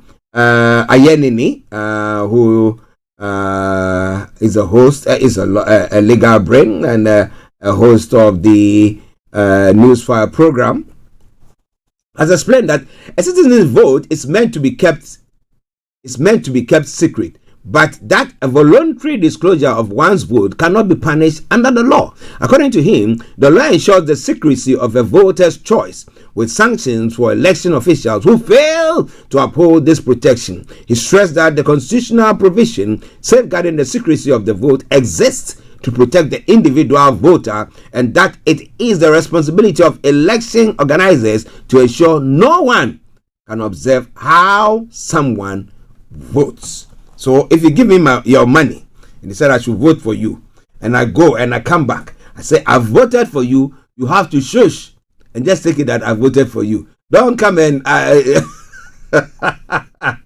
be standing there spying on me to see whether I voted for you or not. You give me the money. That is illegal, right? Okay, ladies and gentlemen, Star Radio UK. The next 10 minutes we'll bring the program to a close, so just bear with me whilst we go on. But that's quite an interesting twist there. So, well, because we know that here we do exit polls. Now, the exit polls is based on the fact that the individual has casted their vote and tells you that I voted for this particular person. So they collect those ones and put it together and say, well, roughly, or looking at things like the voting system, the pattern, how it went, though the final counting has not been, we think that it's predicted that these person, and it's quite very close. Most of the time, the exit votes seem to reflect on what actually took place there. So let's see, and you can only do so by declaring who you voted for. If not, we cannot get it, because we cannot read your brains or read your mind, right? Yes, okay, it is all coming away from Star Radio UK. Now, moving on straight to other parts of the world as well, looking at what is happening in Vietnam. A Vietnamese property tycoon, Truong My Lan, has lost her appeal against a death sentence for masterminding the world's largest bank fraud. The 68-year-old is now in a race for her life because the law in Vietnam states that if she can pay back 75% of what she took, her sentence will be commuted into life imprisonment. In April, the trial court found that Truong My Lan had secretly controlled Saigon Commercial Bank, the country's the fifth biggest lender, and taken out loans and cash over more than 10 years through the web of shell companies, amounting to a total of $44 billion. Of that, prosecutors said 27 billion was misappropriated and 12 billion was judged to have been embezzled, the most serious financial crime for which she was sentenced to death. Now,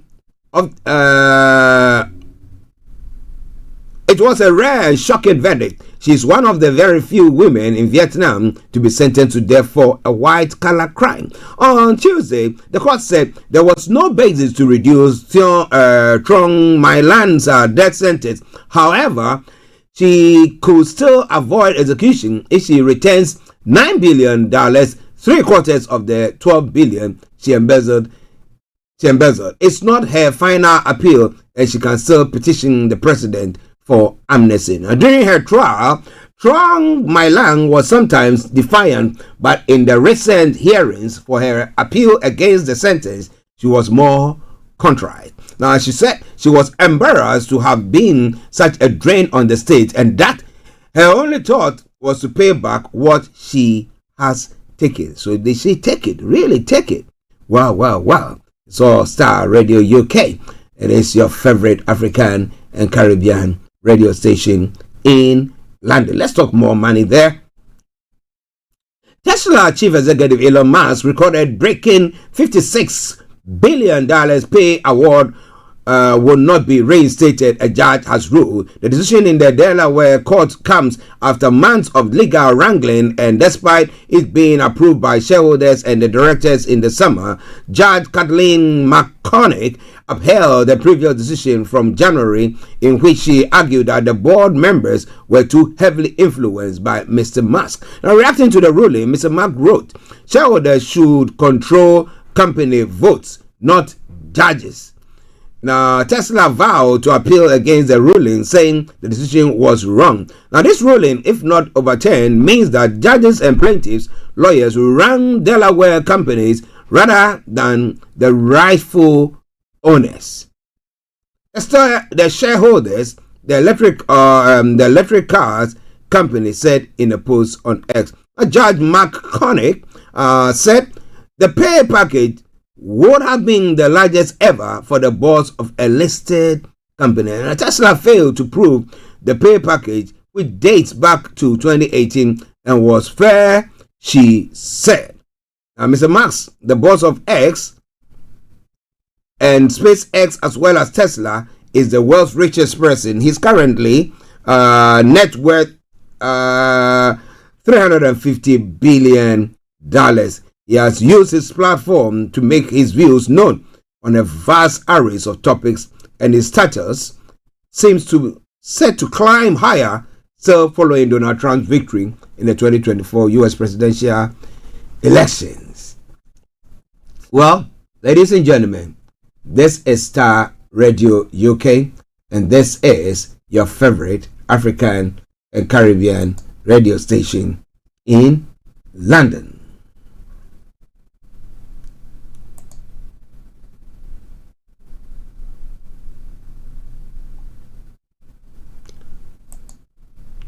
Now,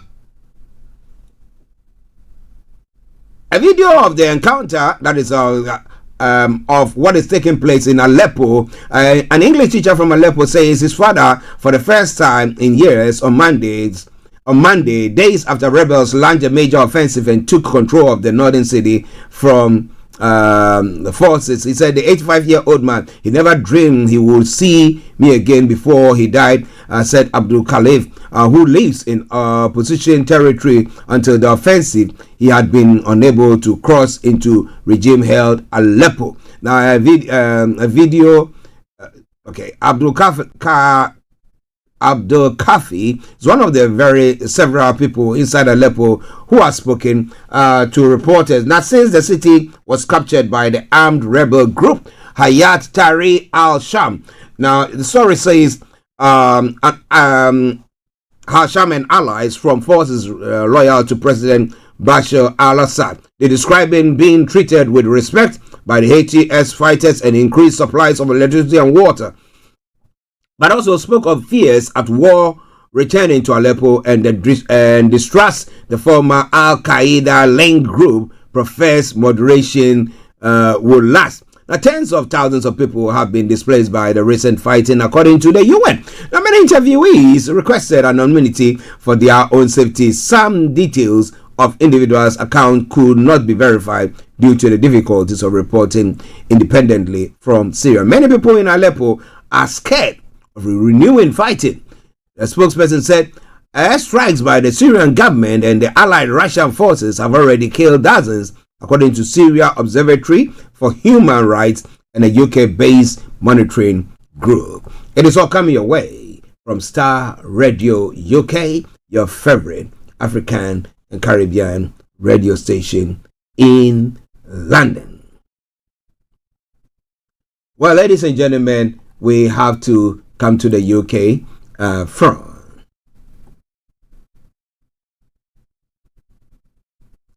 the Emir of Qatar has been welcomed in the UK, and one of the participants there was Kate Middleton, the Princess of Wales, who was with them because the Queen is still under the weather and couldn't be there. Coming away from Star Radio UK, a final story. Now, stalking victims will get peace of mind by being told the identity of the abusers and a new government proposal, the Minister for Safeguarding has said. Now, Jess Phillips said the proposed right to know statutory guidance aims to tell victims the identity of their abuser at their earliest opportunity. It is the most important thing, she said. Now, currently, victims might not be told who their stakeholders is or are, leaving them potentially walking past them on the street without them knowing, she said. Now, the change is part of government's plan to give more protection to victims of stalking in England and Wales, with Home Secretary Yvette Cooper pledging the government will use every tool available to take power away from abusers. Now, about 1 in 5 women aged 16 and over in England and Wales have been victims of stalking at least once. Now, the government said it had worked with broadcasters and activist Nicola Thorpe, whose stalker is serving a 30-month jail sentence and developing the new protections. Now, Ms. Thorpe had been unable to find out the identity of her stalker until he appeared in court. Now, stalking protection orders, which can ban alleged stalkers from contacting or being within a certain distance of their victims, will also be made more widely available, the government said. Now, it goes further to say the change approach will see court appeal to impose these orders after conviction, even when one was not in place before a criminal trial, in a change to the current system where one needs to have been issued beforehand. Offenders will also be prevented from contacting their victims from behind bars, the Home Office said, because interestingly, some will say while they are behind bars, they will be wanting to have some links or get in contact with their abused victims or stalking victims. And it's quite interesting because at times when it's like that, we have the issue where you're walking past the one who is abusing you or stalking you. You don't know the person, and you walk past the person, and can you just imagine? Oh my. Well, this is why I bring the program to a close. Let's take a quick break, and I'll bring you the last tune from the Zongo Man, and it says use the ballot box, and that will be for everyone, every country or nation that is going to the polls this week or have been to the polls, and you need to resolve issues. Do so. All right then. So stay tuned. Don't you go away. Hi everyone, it's your girl BB Clement, the author of How to Go From Employee to Entrepreneur and the host of your weekly business show, BB Means Business, the show where we discuss everything you ever wanted to know about business but you were afraid to ask. How do I start my business? How do I raise the finance? How do I grow my business? Where am I going to find my customers? Join me every Tuesday at 1:30 p.m. on Starr Radio UK to get all the information and tips that you need to become a successful entrepreneur and become financially free. Remember, don't let life dictate to you. Rather, put your signature on life.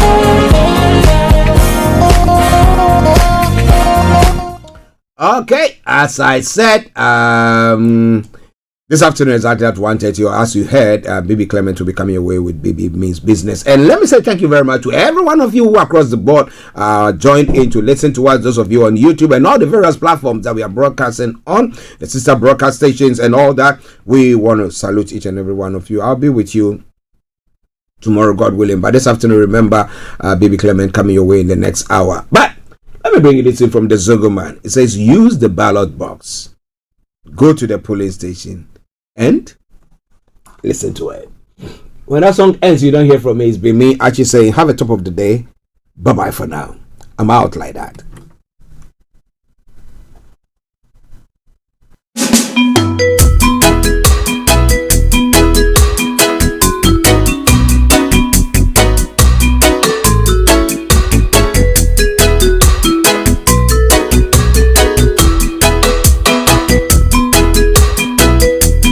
This is Starr Radio UK.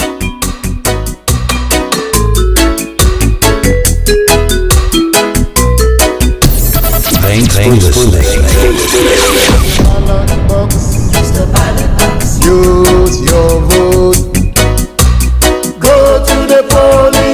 station and give them a bloody nose. Go to the polling station and give them a bloody nose. One man, one vote. It is your right.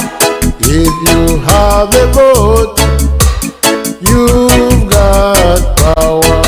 So every man have a vote. Every woman have a vote.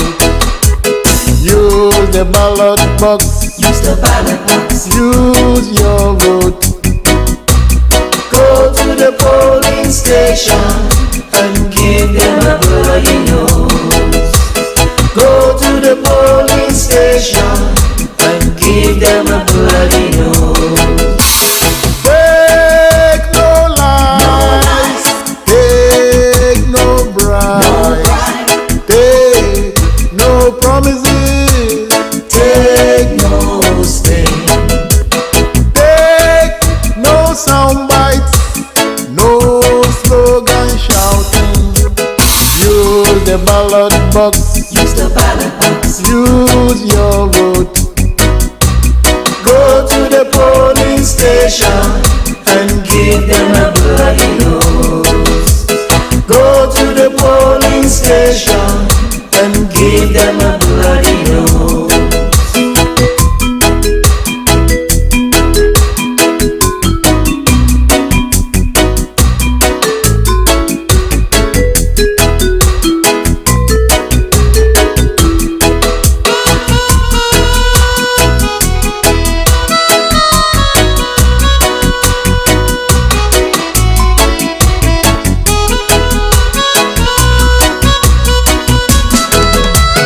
Don't rig votes.